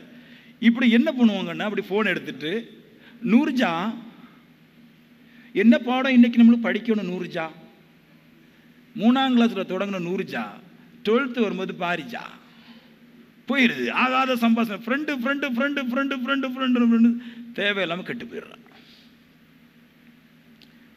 நான் சொல்கிறேன் பாரு, ஆவிக்குரிய பிள்ளைனை நல்லா புரிஞ்சுங்க. ஆகாத சம்பாஷணை நல்லொழுக்கம் கெடுக்கும். ஆவிக்குரிய பிள்ளைனை ஸ்கூலில் போய் டீச்சர் போதிக்கிற அந்த ஒரு போதனை ஒரு நேரம் கேட்டால் உள்ளே கேப்சர் பண்ணி எடுத்து வச்சுருப்பா. ஏன்னா இதை திருப்பி போய் யார்கிட்ட கேட்டாலும் அது பாவமே இல்லாமல் வேறு எதுவுமே வளராது. நீ எந்த பையனாக இருக்கட்டும், எந்த பொண்ணாக இருக்கட்டும், நீ என்ன வேணாலும் பேசு, அது பாவத்தை தவிர வேற எதுவும் கொண்டு விடாது. நம்புகிறவங்க இந்த ஆகாத சம்பாஷணையை விட்டுட்டு போயிடணும். நான் சொல்கிறேன், சாகிற காலம் வரைக்கும் ஒரு மனுஷனோட கூட நீ பேசாமல் இருந்தாலே போதும், நீ பரிசுத்தமாக இருப்ப. இதெல்லாம் சபையில் சொல்லிக் கொடுக்க மாட்டான். எங்கள் ஸ்ட்ராங்கான சபை, நல்ல சூப்பர் சபை, நாங்கள் பரிசுத்தமான சபை. ஏங்க நீங்கள் டிபிஎம் போங்க, எல்லா அளவுலும் வெள்ளை அளவில் தான் போட்டிருக்கிறாள். சபை முடிஞ்சோடனே ஃபோன் எடுத்து பேசிட்டே போயிட்டுருப்பா. கோழி வாங்கியாச்சா, அந்த கோழி கடைக்கு என்னைக்கு முன்னாடி அவள் வந்துட்டா, அவளுக்கு ஒரு 4 திட்டு, அவளுக்கு ஒரு கெட்ட வார்த்தை, ஃபோன் பண்ணிட்டு நேரம் அங்கே பண்ணுறது, அப்படி போயிடுறது. அவங்ககிட்ட வந்து என்னென்னா தாலியும் வெள்ளையும் தான் போயிருக்கே தவிர வேற எல்லா குட்டி சத்தனுடைய கேரக்டர் இருக்கும். அதனால நான் சொல்லுவேன், நீங்கள் வரும்போது கோட்டை சுட்டு போட்டுருவாருங்கன்னு சொல்கிறது. நான் உங்களுக்கெல்லாம் கோட்டை சுட்டு போட்டு வந்தால் என்னன்னு, உங்கள் இன்ட்ரெஸ்ட்டாக கண்டவுண்டெல்லாம் பேசுறது பார்க்கலாம், கோட்டை சுட்டு போட்டு வந்தால் என்ன உங்களுக்கு? பெண்களெல்லாம் பிள்ளையை பற்றி போட்டிருக்கிறீங்க, வயிறெல்லாம் தொப்பை இருக்குது, கோட்டு போட்டால் தெரியாது. கோட்டு உங்களுக்கெல்லாம் எதுக்கு அது? இந்த நான்லாம் வந்து சம்மந்தியாக இருக்கட்டும், எவ்வளோ இருக்கட்டும், மனைவியாக இருக்கட்டும், கல்யாணத்துக்கு கோட்டை தான் வாங்கி கொடுப்பேன். 25,000 ஒன்றுக்கு பட்டுச்சீலை கொடுக்குறத பார்க்கணும், 50,000 பட்டுச்சீலை கல்யாணம் தர்றதை பார்க்கணும். 2 கோட்டு, தாலி கட்டும்போது ஒரு கோட்டு, பின்னாடி ரிசப்ஷன் ஒரு கோட்டு, போ நல்லா இருக்குது. டாப்புக்கு வந்தால் என்னென்னு நல்ல விஷயத்த பண்ணுன்னா தேவையில்லாதெல்லாம் பண்ணிக்கிட்டு அப்புறம் ஃபோனை போட்டுட்டு பேசிகிட்டு இருக்குது. எதுக்கு நீ ஃபோன் போட்டு பேசிகிட்டு இருக்கிற? உங்களை ஏன் ஃபோன் போட்டு பேச சொன்னது? நான் உங்களுக்கு சொல்கிறேன் பாரு, நீ ஃபோனை பேசாதேரி, ஓ வீட்டை மாதிரி பரிசுத்தம் ஒரு வீட்டிலையும் கிடைக்க. ஆகாத சம்பாஷணை நல்லொழுக்கத்தை கெடுக்கும். 2, ஆமென். எப்படி கடைசி வரைக்கும் உலகத்தில் இருந்து தப்ப போகிறீங்கன்னு தெரில. நிறைய பேர் விழுந்து போயிட்டாங்க. ஆவிக்குரிய சபைக்கு ஓடி ஓடி வந்தாங்க, அவ்வளோ காட்டமாக ஓடி வந்தாங்க, அப்படியே திருப்பி போயிட்டாங்க. பிள்ளைகளை வளர்க்க தெரியாமல், பிள்ளைங்க லவ் பண்ணுறது, அதுக்கு பின்னாடி ஓடுறது. பிள்ளை ஏங்க நான் உங்கள்கிட்ட சொல்கிறேங்க, நிறைய பேர் சொல்லுவாங்க பிள்ளை தான் முக்கியம், பிள்ளையை விட்டுட்டு போக முடியுமா? லோத்துன்னு ஒரு மனுஷன் இருந்தான் இல்லையா? அந்த சோதங்குமாரன் பட்டணத்துக்காரன் வந்து தேவனுடைய தூதன்கிட்ட போய் அவன் சயனிக்க வேண்டும் என்று கேட்டான். ஆனால் லோத்து சொன்னார், தேவனுடைய தூதனை விட்டு கொடுக்க முடியாது, ஏன்னா என் பிள்ளையை தூக்கிட்டு போனான். அவன் ஆவிக்குரியவனா, நீங்கள் ஆவிக்குரியவங்களா? அவன் சொன்னான், அவனுக்கு தெய்வம் முக்கியமாக இருந்துச்சு, பிள்ளை பலகீனமாக இருந்துச்சு. நம்மளுக்கு பிள்ளை பெருசாக இருக்குது, தெய்வம் சின்னதாக இருக்குது.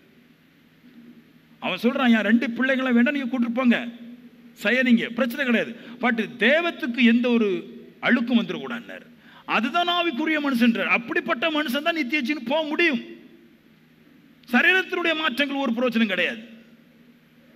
ஹார்ட்ல அப்படிப்பட்ட ஒரு ஆவிக்குரிய தன்மை, ஒரு பரிசுத்த வாழ்க்கை, தேவனுக்காக எதையும் விட்டு இழக்கக்கூடிய ஒரு தன்மை இருக்கணும். அவன் தான் போவான். ஹார்ட்டை ரொம்ப ஸ்ட்ராங்காக பிடிச்சி வச்சுக்கிற மனுஷன் தான் பரவாயில்ல போக முடியும். சாதா இருக்கிற மனுஷன் ஒன்றும் போக முடியாது. நான் சொல்ல நித்திய ஜீவன் சாதாரண விஷயம் கிடையாது. பைபிள் சொல்ற மாதிரி நீங்க ஈஸி கிடையாது. அது இயேசுவை ஏற்றுக்கொண்ட ஒன்று போக முடியாது. அது இயேசுவை ஏற்றுக்கொண்டு சாவர வரைக்கும் பரிசுத்தத்துக்காக நித்தம் இந்த உலகத்தோடு போராடி தனித்துவத்தை காமிக்க வேண்டியவைகளா இருக்கிறது. அப்படி தனித்துவத்தை காமிக்கிற ஒரு மனுஷன் தான் உள்ள போக முடியும். எடுத்தவன் கவுத்தவனும் பரலோகத்துக்கு போக முடியாது. அப்புறம் ஸ்ட்ராங்கா இருக்கணும். உலகம் உங்களை பல வகையில் உங்களை கையெடுக்க அது முயற்சி பண்ணும். அப்படி எடுக்க முயற்சி பண்ணும்போது முடியவே முடியாது, நான் பாவத்துக்கு ஏற்றுக்கொள்ள முடியாதுன்னு பேசி விட்டுற வேண்டியதான். அடுத்து ஆமென். 2, உலகத்தில் இருக்கும்போது எப்படி வாழ போகிறீங்க? ரெண்டாவது பாயிண்ட், ஜனங்களை பாவத்திலிருந்து மீட்டு பரிசுத்தத்துக்கு எடுத்து செல்லுங்கள் அப்படின்றார். நீங்கள் யார் அப்படின்னு கேட்டிங்கன்னா, இந்த உலகத்தான் அல்ல. உங்கள் பேச்சில் பரிசுத்தத்தை தவிர வேறு எதுவும் புறப்படக்கூடாது. எப்படியாயினும் இந்த உலகத்துடைய ஜனங்களை பரலோக ராஜ்யத்துக்கு கொண்டு போவதற்காக நீங்கள் பரிசுத்த கிரியைகளிலும் பரிசுத்த காரியத்திலும் காமிக்க வேண்டுங்கிறாரு. எப்படி உலகத்துக்கு பரிசுத்தப்படுத்துறீங்க? உலகத்தை எப்படி? முதல்ல உங்களை பரிசுத்தப்படுத்துறீங்க, ரெண்டாவது உலகத்தை எப்படி பரிசுத்தப்படுத்துறீங்க? நல்லா கேளுங்க. உலகத்தை பரிசுத்தப்படுத்துகிற நீங்கள் ஒரு காலம் பாவத்தில் விழுந்துடக்கூடாது. நீங்கள் பாவத்தில் விழுந்துட்டீங்கன்னா உலகத்தை பரிசுத்தப்படுத்த முடியாது. அப்போ உலகத்தை பரிசுத்தப்படுத்தணும்னா நீங்கள் பரிசுத்தமாக இருக்கணும். எப்படி இந்த உலகத்தை பரிசுத்தப்படுத்த போறீங்க? நான் சொல்லுவேன், நிறைய பேர் மற்றவங்களை சபைக்கு கொண்டு வர்றதுக்கு விழுந்து தான் கொண்டு வந்தாங்க. நல்லா கவனிக்கணும். இப்போ ஒரு ஆள்கிட்ட நீங்கள் சத்தியத்தை ஒரு 10 நாளைக்கு சொன்னீங்கன்னா ஓகே, ஒரு வாரம் மன்னிக்கணும், ஒரு மாதம் ஒரு வருஷமாக தொடர்ந்து நீங்கள் ஒரு ஆளுக்கு சத்தியத்தை சொல்லிட்டு இருந்தா கண்டிப்பாக பின்பு அதில் பாவம் தான் வரும். ஆனால் அது எப்படி நீங்கள் கொண்டு வர முடியும் அப்படின்னு கேட்டிங்கன்னா, ஒரு மனுஷனை எப்படி பரிசுத்தப்படுத்த முடியும் அப்படின்னு கேட்டிங்கன்னா, நல்லா கேளுங்க. ரோமர் 5:16 இருக்குது, கிருபை வரமோ அநேக குற்றங்களை நீக்கி நீதி விளங்கும் தீர்ப்புக்கு ஏதுவாக இருக்கிறது அப்படின்றாரு. என்ன சொல்லுது இந்த வசனம்? நீங்க முதல்ல உங்க பாவத்தை சரி பண்ணணும். சரி பண்ணிட்டு மற்றவங்களுடைய பாவத்தை ஒரு காலமும் குற்றம் சொல்லக்கூடாது, மற்றவங்களுடைய பாவத்தை ஒரு காலம் பேசக்கூடாது. நல்லா பாயிண்ட் பிடிச்சிங்க. நீ ஒரு மனுஷன்ட பேசும்போது அவன் செஞ்ச பாவத்தை பற்றி பேசாத. நீ பாவத்தை பற்றி பேசினேன்னா கண்டிப்பாக பாவம் தான் அதில் பேசி பேசி பேசி பேசி வரும். வேதம் சொல்லுது, கிருபை வரமோ அநேக குற்றங்களை நீக்கி நீதி விளங்கும் தீர்ப்புக்கு ஏதுவாயிற்று. அவர் சொல்றாரு, நீ ஒரு பாவிட்ட பேசும்போது கிருபையை பற்றி தான் பேச வேண்டுன்றாரு. கிருபையை பற்றி பேசினாலே அவன் குற்றத்தை விட்டுருவான். பாவிட்ட போய் பாவத்தை பற்றி பேசக்கூடாது. ஒரு செக்ஸ் பிரியன்னா அந்த செக்ஸை பற்றி பேசாத, கண்டிப்பாக நீ விழுந்துருவ. ஒருவர் செக்ஸ் பிரியனா இருந்தால் அவனுக்கு இரக்கத்தை பற்றி பேசு, கிருபையை பற்றி பேசுன்றார். பரிசுத்தத்தை பற்றி பேசு. பரிசுத்தத்தை பற்றி பேசும்போது அவன் குற்றம் நீங்கி நீதி செய்யும்படிக்காக மாறி விடுவான்றார். அதாவது இங்கே இருக்கிற மனுஷன் இருக்கிற ஒரு பெரிய பிரச்சனை பாருங்க. எவன்ட போனாலும் பாவத்தை பற்றி தான் பேசும். நீ அந்த பாவத்தை விட்டு, நீ இந்த பாவத்தை விட்டு, உன்னை அந்த குற்றத்தை பார்க்குற அதை விட்டு, நீ அதே பேசக்கூடாது. பாவத்தை நீ ஒரு காலம் பேசக்கூடாது. கிருபையை பற்றி பேசுன்றார். உனக்கு கர்த்தர் நல்லது தருவார். இல்லைன்னா நீ கிருபை காமின்றார். நீ ஒருவனுக்கு அவனுடைய குற்றத்துக்கு அவனுடைய பலவீனத்துக்கு நீ நல்ல விஷயங்களை எடுத்து பேசும்போது அவனுடைய குற்றம் நீங்குகிறதுன்றாரு. அது மட்டுமல்ல, நீதியை செய்கிற அளவுக்கு அவனுடைய ஹார்ட்டில் ஒரு தீர்ப்பே உண்டாயிட்டான். நான் நல்லதை பேச பேச அவன் மைண்டு பாவத்தை ஆராதிச்சவன் பாவத்தை விட்டுட்டு, பாவத்தில் வாழ்ந்தவன் பாவத்தை விட்டுட்டு, குற்றத்தில் வாழ்ந்தவன் குற்றத்தை விட்டுட்டு இப்போ என்ன பண்ணுறான்னா அவன் ஹார்ட்டில் ஒன்று எழுதிட்டான், இனி நல்லதான் செய்யணும் அப்படின்ற ஒரு எண்ணம் உண்டாயிருந்தான். அப்போ நான் சொல்கிறேன், பைபிள் சொல்லுது, அதே தான் நான் அவங்களும் சொல்கிறேன். கிருபை வரமோ அநேக குற்றங்களை நீக்கி நீதி விளங்கும் தீர்ப்புக்கு ஏதுவாயிற்று. அப்போ எப்படி நீங்கள் கடைசி வரையும் போராட போடுறீங்க? ஆவிக்குரிய மனுஷன் ஒரு காலமும் வாயில் தீட்டான வார்த்தை எடுத்து பேசாமல் நல்ல காரியங்களையும் நல்ல வார்த்தைகள் எடுத்து பேசும்போது அவன் மாறிவிடுகிறான்றார். இங்கே பேசும்போது ஆவிக்குரிய பேச்சு எப்படி? ஆவிக்குரியங்களை சில பேர் கெட்ட வார்த்தை அள்ளி விடுறாங்க, கெட்ட வார்த்தை நல்லா பேச சொல்கிறாங்க. ஏன்டா யார் கேட்டுருவா? கேட்டால் முறிச்சு விட்டுருவோம். ரெண்டாவது ஏங்க, என் சபையெல்லாம் 2000 பேருக்கு முன்னாடி வந்திருக்கணும். ஏன்னா அவ்வளோ பிரசங்கம் நல்லா பண்ணுவேன். ஆனால் பரவாயில்ல சபை வளர்ச்சி. ஆனாலும் ஆண்டவர், நான் இப்படி பிரசங்கம் பண்ணுறேன், இவ்வளோ லட்சங்கள் செலவழித்து டிவி அதுன்னு போகிறேன், ஆள் வரலையே. ஏன்டவரானு சொன்னார், டிவியை உங்களை பார்க்குறத பார்க்கணும், உங்கள் சபை விசுவாசி எல்லோரும் ஊர் மக்கள்லாம் தெருக்களில் பார்க்குறாங்க பாஸ்டர், அதான் உங்கள் சபைக்கு ஆள் வரல. என்னான்னு கேட்டேன். உங்கள் சபை விசுவாசி எல்லா இடத்துலையும் ஒன்று சொல்லுவாங்க, இங்கே பார்த்து நல்லா பிரசங்கம் பண்ணுவாரணும். ஆனால் அவங்களும் பிரசங்கம் பண்ணுறாங்க தெருக்களில் கடந்துட்டு, கிளிகளில் கிழிக்கிறாள் அப்படின்ற. யாருங்க சபைக்கு வருவா? நான் முட்டு போட்டு கால் பிஞ்சு போகிறதா மிச்சமாக இருக்கே தவிர சபைக்கு ஆட்கள் வரல. ஏன்னா ஒருவனுடைய குற்றத்தை மாற்றுறதுக்கு நீங்கள் என்னென்ன ஒருத்தன் தப்பு செய்கிறான், அவனை எதுக்கு நீங்கள் திட்டுறீங்க? உங்கள் காண்டு திடுறதுக்கா இல்லைன்னா அந்த தப்பை செய்யக்கூடாதுன்றதுக்காக? ஆனால் நீங்கள் திட்டுறதே உங்கள் காண்டை தீக்கிற திட்டுறீங்க, இன்னொன்று மறுபடியும் என்னை பற்றி பேசக்கூடாதுன்னு தான் திட்டுறீங்க. ஆனால் அதான் சொல்கிறேன், ஆவிக்குரியனுக்கும் இந்த மூளையில் கொஞ்சம் களிமண். நீங்கள் என்ன தான் சரிதான், ஒரு மனுஷன் குற்றம் செய்யும்போது நீ குற்றத்தை சொல்லிப்பார், திருப்பி 4 மடங்காக உனக்கு வறுமை இல்லாமல் அது ஒரு காலமும் அதை விட்டு எவனும் விலக மாட்டான். நான் உனக்கும் நல்ல ஐடியா சொல்கிறேன், குற்றவாளிக்கு கிருபையை காமி, அவன் இரக்கத்தை காமிப்பான். அந்த நீதி விளங்கும் தீர்ப்பு உண்டாகின்றார். மாற்றி மாற்றி யோசிச்சு நம்ம சபை விசுவாசிகளுக்கே பாதி பேருக்கு மூஞ்சி ஒரு கடுப்பாத கருப்பாட்டு கடுப்பாடு இருக்கும். அவன் இந்த குற்றம் செஞ்சுட்டான், இவன் இந்த குற்றம் செஞ்சுட்டான், அவன் அப்படி இருக்கிறான், அவன் இப்படி இருக்கிறான். பைபிளும் படிக்காது, கண்டதெல்லாம் படித்து எடுத்துட்டு. நான் சொல்லுவேன், உங்களை பார்த்தா ஒரு ஆள் சபைக்கு வரணும், அந்த அளவு உங்களை பேச்சுட்டான் இருக்கணும்.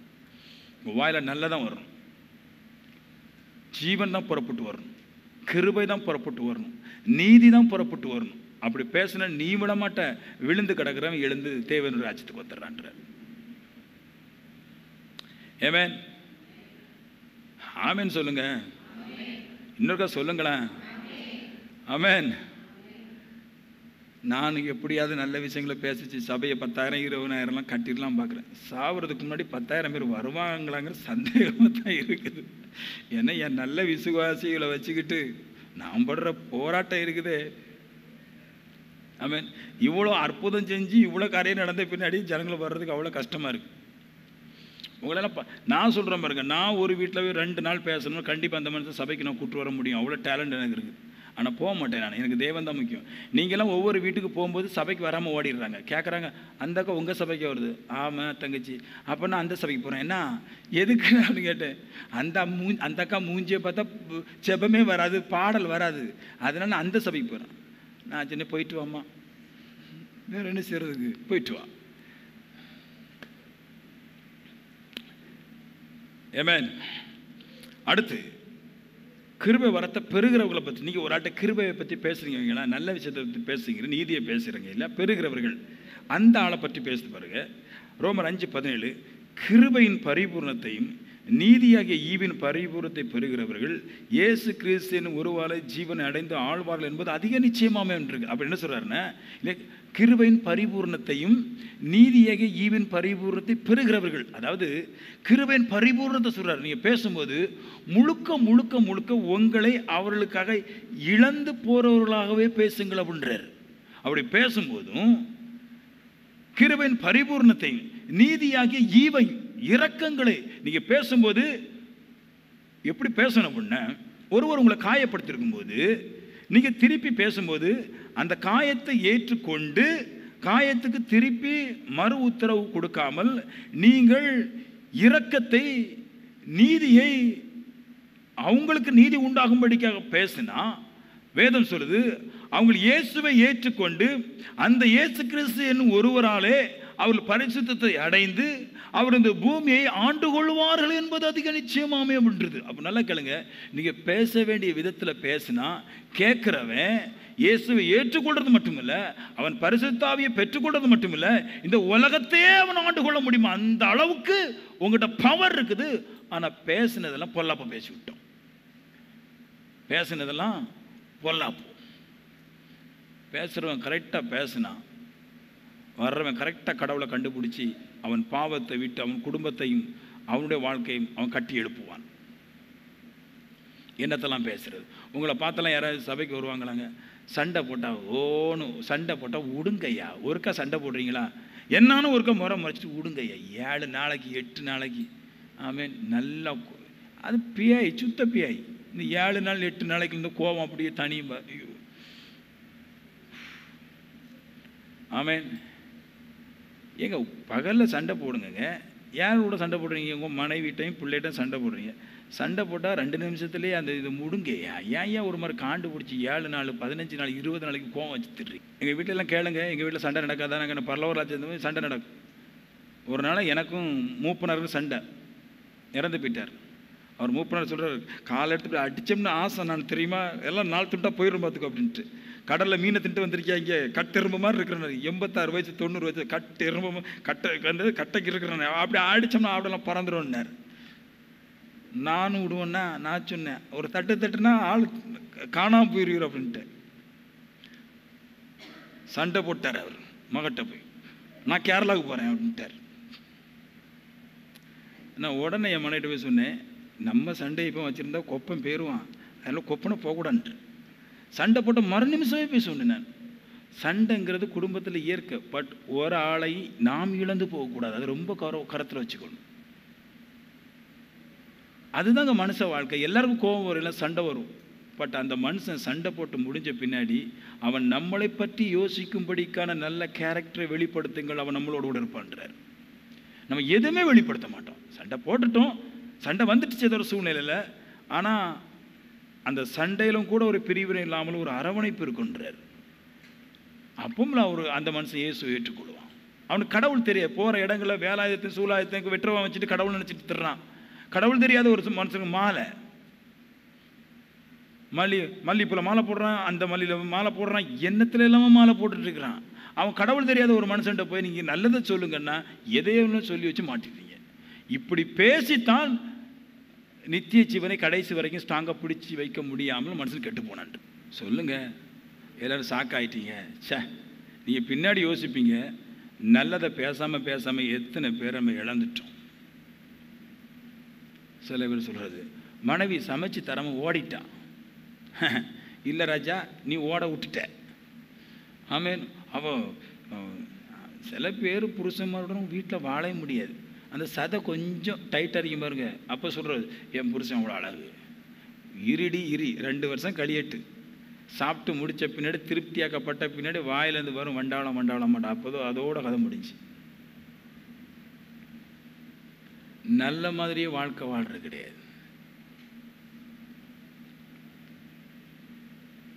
ஆவிக்குரிய எப்படி வாழ நீங்கள் கரெக்டாக எழுதிருக்குது. 3, ஆவிக்குரிய எப்படி இந்த உலகத்தில் வாழ்ந்து ஜெயிக்க போகிறான். நல்லா பிடிச்சி, இந்த உலகத்துக்கு ஒரு கேரக்டர் இருக்குது. பிரதமர்லேருந்து கடைக்குட்டி மனுஷன் வரைக்கும் ஒரே ஒரு ஆளை மட்டும் எதிர்க்க மாட்டான், மிச்சம் எல்லாத்தையும் எதிர்ப்பான். யார் அப்படின்னு கேட்டிங்கன்னா, பணக்காரனை மட்டும். உலகத்தில் நம்பர் 1 பணக்காரனாக இருக்கிறவனை அந்த நாட்டு பிரதமர்லேருந்து தாழ்ந்த குடிமகன் வரைக்கும் தூற்றி திரிய மாட்டான், பேச மாட்டான். நம்ம நாட்டில் அம்பானி இருக்கிறாங்க, அதானி இருக்கிறாங்க, ஏதோ நிறைய பேர் இருக்கிறாங்க பாருங்க. அமெரிக்காவில் பில்கேட்ஸ் இருக்கிறாரு, ஒவ்வொரு நாட்டிலும் பெரிய பணக்காரன் இருக்கிறான். அவங்களெல்லாம் ஒரு பிரதமர் முதற்கொண்டு குடியரசுத் தலைவர் முதற்கொண்டு யாருமே அவங்கள பேச மாட்டான். ஏன் அப்படின்னா அவங்க நல்லவங்களா கிடையாது, ஏன்னா பணக்காரங்க. இந்த உலகம் எப்படிப்பட்டதுன்னா, பணம் வச்சிருக்கிறவன் மட்டும்தான் மதிக்கும், பரிசுத்தத்தை இந்த உலகம் மதிக்காது. இந்த உலகத்துடைய கேரக்டரு பரிசுத்தமாக இருக்க வேண்டும் என்று தேவன் சொன்னார். எதுக்குன்னா அவர்கிட்ட வாங்குறதுக்கும் நித்திய ஜீவனுக்கு போகிறதுக்கும். இந்த உலகத்தில் ஏன் நீங்கள் ஐஸ்வர்யவனாக இருக்கணும்னா, இந்த உலகத்தில் உங்களை பாதுகாத்து கொள்ளணும்னா, உங்களை பாதுகாப்பதற்கு பணம் தேவனுக்கு அடுத்த பகுதியாக இருந்து உங்களை பாதுகாக்கும். பணம் ரொம்ப இம்பார்ட்டன்ட்டு, ரொம்ப முக்கியமான ஒரு விஷயம். ஆனால் அந்த பைசாவை தான் ஆவிக்குரிய சபையில் வேண்டான்னு ஒதுக்கி வச்சுட்டாங்க பாருங்கள். பணம் தான் காப்பாற்றுங்க, வேறு ஒன்று இங்கே காப்பாற்றுது. தெய்வம் காப்பாற்றா விட்டால் பணம் தான் காப்பாற்றும். நீங்கள் இந்த உலகத்துலேருந்து எப்படி உங்களை பாதுகாக்க போகிறீங்க, எப்படி கட்டி அமைக்க போகிறீங்க? உங்கள்கிட்ட காசு இல்லைன்னா உங்கள் வீட்டுக்குள்ளே வந்து உங்கள் சட்டையை பிடிச்சி இழுத்துட்டு போவான். நீ ஆவிக்குரியவனாக இருக்கலாம், பரிசுத்தவனாக இருக்கலாம், அது நீ பரலோக ராஜ்யத்துக்கு ஒரு விஷயம் போயிட்டு வந்திருக்கலாம். காசு இல்லைன்னு உன் வீட்டுக்குள்ளே வந்து சட்டையை பிடிச்சி நீ அங்கே ஆலயத்துக்கு போறியவன்னு கேட்பான். அதே இது நீ ஒரு பெரிய கோடீஸ்வரனாய் முதன்மையான இடத்துல இருந்தா உன் வீட்டு வாசல் படியில் வரைக்கும் வரமாட்டான். நல்லா புரிஞ்சுக்க. அப்போ உலகத்தில் நீ உன்னை பாதுகாத்து கொள்ளன்னு நீ மிகுந்த ஐஸ்வர்யத்தின் செல்வம் உடையவனா நீ மாற வேண்டுன்றார். பைசா ஈஸியாக இடப்பட்டுறக்கூடாது. பைசா மோசம் இல்லை. நிறைய பேர் கஷ்டப்படுறது கிடையாது. காசு உண்டாக்குவதற்கு கஷ்டப்படுறது கிடையாது. காசு உண்டாக்குறத கஷ்டப்படணும். உங்களை நோய் இழுத்துட்டு போகும், பிரச்சனைகள் இழுத்துட்டு. காசு இல்லாதவன மட்டும்தான் நோய் மரணத்தை கொண்டு போகும். காசு இருக்கிறவன ஒரு காலம் நோய் மரணத்தை கொண்டு போக முடியாது. ஏன்னா இந்த உலகத்தில் காசு கொடுத்தா மறுபடியுமே சாவு இல்லாத வாழ்க்கை கொண்டு போகிற அளவுக்கு இங்கே இருக்குது காரணங்கள். காசு இல்லாததான் ஊரில் போகிறவன் சத்தியம் தெரியாது, திருவசனத்தை ஏற்றுக்கொள்ளவங்க சட்டையை பிடிச்சி கேள்வி கேட்குறான். காசு இருந்தால் கேட்க மாட்டான். நான் ஒரு ரகசியத்தை உங்களுக்கு சொல்கிறேன் பைபிளில் இருந்து. நீங்கள் படிக்கும்போது இப்படிலாம் படிக்கிறது கிடையாது. நம்மளுக்கு காசு வேண்டாம், காசு வேண்டாம், காசு வேண்டாம், காசு முக்கியம் கிடையாது. நிறைய பேர் காசை பற்றி பிரசங்கம் பண்ணாலோ காசை பற்றி பேசினாலோ கேட்கவே மாட்டாங்க. இந்த தமிழ்நாட்டுக்கு ஒரு தரித்திரம் பிடிச்சிருக்கு பாருங்க. எதை கேட்பாங்கன்னா, இச்சை, செக்ஸ் அப்படின்னா 10,000 பேர் பார்த்துடுறான். பணக்காரனாகுன்னா 7 பேர் தான் பார்க்குறான். நல்லதை பார்க்கவே மாட்டேன்றான். ஏன்னா இவனுக்கு மனசில் குளறுபடி, பிசாசு நிறைய கெட்டதெல்லாம் ஊற்றி வச்சுட்டு. பணம் ரொம்ப முக்கியம். நீங்க இந்த உலகத்தை ஃபேஸ் பண்ணுவதற்கு பணம் இல்லாம உங்களால கூடாது. அதனால ஆவிக்குரிய ஒவ்வொரு மனுஷனும் ஃபர்ஸ்ட் பரிசுத்தத்தை பாதுகாத்துக்கொள். ரெண்டாவது இந்த உலகத்தில் மனுஷனை சம்பாதிக்கிறதுக்கு முயற்சி பண்ணு. மூணாவது இந்த உலகத்தில் செல்வந்தனா இருக்கிறதுக்கு ரொம்ப முயற்சி பண்ணு. அதுதான் உன்னை பாதுகாக்கும், இல்லைன்னா அது பாதுகாக்காது. எல்லாரும் ஒரு விஷயத்துக்கு நேராக திரும்பி விடுவோம். ஆதியாகமம் புஸ்தகம் 26வது அதிகாரம். அவ்வளவு முக்கியம் பைசா. சில பேருக்கு ஒரு போட்டு வச்சா மறு போட்டு வைக்கிறதுக்கு முடியல, ஆள் வராது. கஷ்டப்படு. ஒரு ஆள் ஒரு வெள்ளம் வச்சா மறு வெள்ளம் வைக்கிறதுக்கு விருப்பம் இல்லை, ஆள் வராது. யார் சொன்னா ஆள் வராதுன்னு? ஒரு ஆள் சின்ன தொழிலிருந்து அடுத்த ஸ்டெப்புக்கு நல்ல தொழிலுக்கு போ அப்படின்னா அதுக்கு மனசு வரல, உடம்பு வேலை செய்யல. நானா சொல்லுவேன், இது ஆவிக்குரியவன் கிடையாது. சூழ்நிலைகளை மாற்றி அமைக்கிறவன் தான் ஆவிக்குரியவன். என் பஞ்சத்தை பணக்காரனை மாற்றுவதன் ஆவிக்குரியவன். என் நிலைமைகளை மாற்றி கட்டுகிறதன் ஆவிக்குரியவன். ஆவிக்குரிய உலகத்தான் அல்ல, சூழ்நிலைகளை பார்த்து மடங்கி போறவன் அல்ல.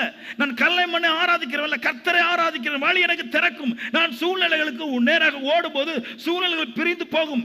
எரியுக்கள் உடைந்தது போல, யோர்தான்கள் பிரிந்தது போல, செங்கடல்கள் எல்லாம் ரெண்டாக ஓடினது போல நான் கால் எடுத்து வைத்தால் தான் அது உடைமை அல்லாமல். அந்த நல்ல கேளுங்க, செங்கல்கிட்ட போய் நின்றுக்கிட்டு ஐயோ செங்கடல் திறக்கலையே திறக்கல சண்டை போட்டிருக்கிறான். அப்பதான் ஆண்டவர் சொன்னாரு, முதல்ல கால் எடுத்து வை. நீ கால் வச்சா தானே திறக்கும். நீ ஏன் பயந்துட்டு இருக்கிற? ஆழத்தை பார்த்து பயப்படாது, கால் எடுத்து வை, செங்கல் ரெண்டாக போனார். இங்க யாருக்கு செய்யறதுக்கு விருப்பம் இல்ல. சூழ்நிலையில பாக்குறாங்க, ஐயோ அப்படி இருக்குது, ஐயோ இப்படி இருக்குது, பிரச்சனை அங்க இருக்குது, பிரச்சனை இங்க இருக்குது. நான் சொல்றேன், பிரச்சனை யார்ட்டும் கிடையாது, பிரச்சனையே நீங்க தான்.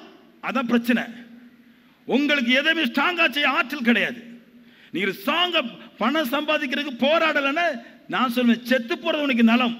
ஏன்னா கண்டிப்பா நீ ஒரு நாளைக்கு பணம் இல்லைன்னா உன்னை ஆசாரி படத்தில் கொண்டு போட்டு உன் உடம்புல நரம்பு கிடைக்காம எலும்புல குத்தி விட்டுருவான் ஆவேசத்தில். நான் ஒரு நாள் ஒரு பார்த்தேன் ஆஸ்பத்திரியில். என் பக்கத்தில் ஒரு மனுஷன் படுத்து கிடந்திருந்தார். மனைவி 3 நாளைக்கு ஒருக்க வருவான். அதில் எங்கள் அண்ணன் படுத்து கிடந்தார். அவர் மனைவி வரவே இல்லை. தேங்க்யூலா படுத்து கிடந்தார். நான் இவரை பார்க்க போயிட்டேன். இவர் டொட்டக்குன்னு அடித்து கோட்டரை அடிச்சுக்கிட்டு எப்படியாக சமாளித்து ஓட்டார். அவருக்கு எந்திக்க முடியலை. டாக்டர் ஏறின டாக்டர் பார்த்தீங்கன்னா நீங்கள் ஸ்பெஷல் டாக்டர் போட மாட்டாங்க. ஆசாரி படத்தில் படுத்து கிடைக்கல, உங்களுக்கு ஸ்பெஷல் டாக்டர் கிடையாது. அப்போ தான் டெஸ்ட் பண்ணுறேன். பிளேடு பிடிக்க தெரியாதுன்னு, ஊசி போட தெரியாதுன்னு உங்கள் ஸ்கூலில் எடுத்துக்கொண்டு உள்ளே போட்டிருப்பான். அவங்கள்ட்ட சொல்லுவாங்க, அவங்க தான் படிக்க வந்திருக்காங்க, அவங்ககிட்ட சொல்லுவாங்க, டாக்டர் அவன் எழுத்து நீ பார்த்தீங்கன்னா இந்த கோழி காலேஜ் புரண்டுற மாதிரி தான் இருக்கும். ஏன்னா உனக்கு தெரிஞ்சு கண்டுபிடிச்சிருவா பாரு விஷயத்தை, மாத்திரை என்னதுன்னு. அதனால கடற்கடன் பிரித்து போட்டிருப்பான். அதான் அவனுக்கு புரியும், ஏன்னா கள்ளத்தனமானது. அதை பார்த்துட்டு ஓடி போய் அது என்ன போட்டிருக்கீங்கன்னா, இவனுக்கு நரம்பு கிடையாது, எலும்புல குத்தி விடு, டெஸ்ட் பண்ணு. நீ ஆசாரிக்கு போல போனீங்கன்னா நீ டெஸ்ட் பண்ணுற ஒரு பொருள் தான், நீ வந்து பேஷண்ட் கிடையாது அங்கே. ஏன்னா அங்கே படிக்கிறாங்க, பணம் இல்லாமல் கிடைக்கிறவனுக்கு படிப்பு தான். அங்கே கொண்டு போட்டுக்கிட்டு காலை வைத்து குத்துறான்னு அந்த ஆள் வா அப்படின்ட்டார். முடிஞ்ச பின்னாடி கேட்டேன், இவ்வளோ குத்துனா வலிக்கலையான்னு. தம்பி இன்னைக்கா குத்துறானுங்க, 3 மாதம் முடிச்சு குத்துறானுங்க, பழகி போச்சான். மறுநாள் பார்த்தேன் நான் வந்து எங்கள் அண்ணனை பார்க்க போகும்போது, இவரு கோட்டர் குடிச்சு உடம்பு ஸ்ட்ராங் ஆகிட்டார். அப்போ அந்த மனசுக்கு கிடைக்கல. மறுநாள் பார்த்தா காலை சேர்த்து வச்சு பெட்ஷீட்டோட ஒரு கெட்டு, தலையை சேர்த்து வச்சு ஒரு கெட்டு. என்னன்னு கேட்டேன். மனைவி வரல, அவனை நாங்கள் அள்ளி போட வராங்களாம். இங்கே பைசா பற்றி யாருக்கு கரிசனை கிடையாது. குடிக்கும்போது நல்லா குடிச்சு வாழ்ந்துடுறான். பரிசுத்தத்தை பற்றி, வாழ்க்கையை பற்றி ஒரு பிரச்சனை கிடையாது. நான் சொல்கிறேன், பரிசுத்தமுடைய பணக்காரன் ஆக்கும், பாவம் தான் கெடுக்குது. நீ பரிசுத்தமா இருந்தேன்னா மைண்டு ஒரு பரிசுத்த பணம் சம்பாதிக்க ஓடுவோ உலகத்தின் எல்க வரைக்கும் ஓடி போய் நீ சம்பாதிப்ப. ஏன்னா அதுதான் உன்னை பாதுகாக்கும். நான் வேலைக்கு போக மாட்டேன், நான் படிக்க மாட்டேன், நான் வேலை கஷ்டப்பட மாட்டேன், எனக்கு காலை 6 மணிலேருந்து மதியம் சாயந்தரம் 3 மணி வரைக்கும் எனக்கு வேலை. என்ன இது மனுஷனா? இது உங்களுடைய கஷ்டத்துக்கு நீங்க தான் பொறுப்பு. கடவுள்கிட்ட போய் ஆண்டவரே, ஏன் ஆண்டவரே எனக்கு பணம் தரலன்னு கேட்டால் நான் கடவுளாக இருந்தால் அங்கேருந்து கள்ளத்துக்கு மண்டையில் போட்டுருவேன், நாசமாக செத்து போ அப்படின்ட்டு. ஏன் கடவுளை என்னை கள்ளத்துக்கு அடிக்கிறீரு? டேய் 24 மணி நேரம் இருக்குது, வேதம் சொல்லிச்சு 6 நாளும் வேலை செய்யினார் அவர். நீ 1/2 நாளே வேலை செய்யலையே. நீ 6 நாள் வேலை சொன்னா 1/2 நாள் வேலை செஞ்சிட. நீ 6 நாள் வேலை செய்ய, பணம் இருந்தால் தான் உனக்கு மதிப்பு. இல்லைன்னா அடக்கப்பட்டியே உனக்கு காவாச்சி தான் இருக்கு. உலகத்தை எதுக்குன்னு காசு இல்லாமல் உங்களால் எதுக்க முடியாது. ஆதியாகமம் புஸ்தகம் 26வது அதிகாரம். ஈசாக்குன்னு ஒரு மனுஷன் வரான். எல்லா இடத்தையும் சொல்லிடுறாங்க, ஜெபம் பண்ணு, நகை கலட்டு, வெள்ளைக்கு மாறிடு, லிப்ஸ்டிக் போட்டுறாத, பெரும் பாவம். எவன் கூட பேசிட்டு போக பிரச்சனை இல்லை. லிப்ஸ்டிக் போட்டுறாத, முடிய மாத்திராத. ஆனா சென்னையில் மகளை யாருமே எல்லாம் படிக்க விட்டுருப்பா, 2 மொபைல் கொடுத்து. ஒரு மொபைல் இவ கூட பேசுறதுக்கு, ஒரு மொபைல் ஊர்காரன் கூட பேசுறது. அவ்வளவு முடிய பத்தி பார்க்கறவளுக்கு மூளை இல்லையா? ஒரு பிள்ளைய வீட்டோட வச்சு படிக்க வைக்காம சென்னைக்கு அனுப்பி படிக்க வைக்கிறிய முட்டாளு. பரிசுத்தம் சொல்லிட்டு இப்படி ஒரு ஃப்ரீ பேர்டை ஃப்ரீயா விட்ட, அது பறக்காதாங்க. இங்கேயும் பிள்ளைக்கு கற்றுக் கொடுக்க வேண்டியதை கற்றுக் கொடுக்கணும். ஒரு ஆள் கூட பேசக்கூடாது. ஒரு பெண்ணா இருந்தா ஆனா இருந்தா பேசாம இருந்தாலே போதும். கேரார்னு ஒரு ஊர் இருக்குது. அந்த ஊரில் ஒரு ராஜா இருக்கிறார், பெலிஸ்தருடைய ராஜா. பெலிஸ்தருடைய தேசம் கேரார் ஊர். பெலிஸ்தர் தேசத்தில் கேரார்னு ஒரு ஊர் இருக்கு. அங்கே அபிமெலேக்கு ஒரு ராஜா இருக்கிறார். நல்லா கேட்கணும் சரியா? இந்த கேராருடைய ஜிஸ்ட் என்னென்ன, இந்த கேரார் ஊரில் இதுக்கு முன்னாடி ஆபிரகாம் வந்து பெரிய பணக்காரன் ஆகியிருக்கிறான். அதே ஊரில் மறுபடியும் அவங்க மகன் ஈசாக்கு வந்திருக்கிறான். இந்த தகப்பனுடைய பேரை வச்சு ஈசாக்கு ஒரு மதிப்பு இருக்குது. அந்த அகிமெலேக்கு மதிக்கிறார். இவர் வரும்போது, ஈசாக்கு வரும்போது சொல்லிட்டாரு மனைவிட்ட, ரெபேக்கா நீ என்னைய வந்து அண்ணன்னு சொல்லு பார்த்துக்கோ அப்படின்ட்டார். அப்போ ரெபேக்கா ஏன் உங்களை அண்ணன்னு சொல்லணும்? ஐயோ கடவுள் பயம் இல்லாதவனு இவனு, அது வேற விஷயம். கடவுள் பயம் இல்லாமல் கொஞ்சம் அழகு குறைவாக இருந்தாலும் விடுவான். நீ இருக்கிற அழகுக்கு ஒன்றையே தூக்கிட்டு என்னையும் கொண்டு போட்டுருவானுங்க.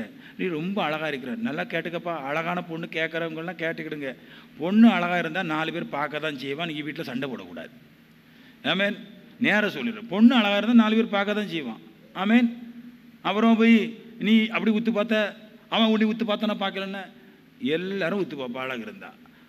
ரெபேக்கால எல்லாரும் ஒத்து பார்த்தாங்க. அதனால் அவன் சொல்லிட்டான், நீ அழகாக இருக்கிறது கண்டிப்பாக எவனாவது ஒருத்தர் உன்னை தூக்கிட்டு போகும்போது நான் குறுக்க வந்து விழுவேன், என்னை கொண்டு போடுவான். கேட்பான் புருஷனா அண்ணனானு. புருஷன் சொன்னீங்கன்னா ஒரே வெட்டிடுவான், இவன் விட மாட்டான்னு. அண்ணம்னா மச்சினு சொல்லி தோளில் கையில் போட்டுருவான். அதனால் நீ அண்ணன் சொல்லி என் உயிரை காப்பாற்றுமா உன் அழகை வச்சு அப்படின்ட்டான். அப்போ அவளும் சொல்லிட்டான், எங்கள் அண்ணன் தான் அப்படின்ட்டான். ஒரு நாள் பார்த்தா 2 பேரும் விளையாடிட்டு இருந்தாங்களே கபடி. அதை ராஜா பார்த்துட்டார், கூப்பிட்டார், டேய் வாடா அப்படின்ட்டார். அவன் ஈசாக்கு போய் நிற்கிறார் அகிமேலட்டு. அப்போ அகிமேல கேட்டார், நீ தங்கச்சின்னு சொன்ன? ஆமாம். நேற்று கபடி விளையாடுனீங்களே? ஐயா உங்களுக்கு எப்படி தெரியும்? அது தட்டு மாடியிலேருந்து உத்து பார்த்தா நான் தெரிஞ்சிட்டேன் அப்படின்ட்டார். ஏன்? அப்போ ஒரு யோசனை வருது எனக்கு, இவ்வளோ பெரிய ராஜா தட்டு மாடியிலேருந்து உத்து பார்த்தாரு. நான் சொன்னேன், தட்டு மாடியிலேருந்து அவர் அழகை ரசிக்கிறார்.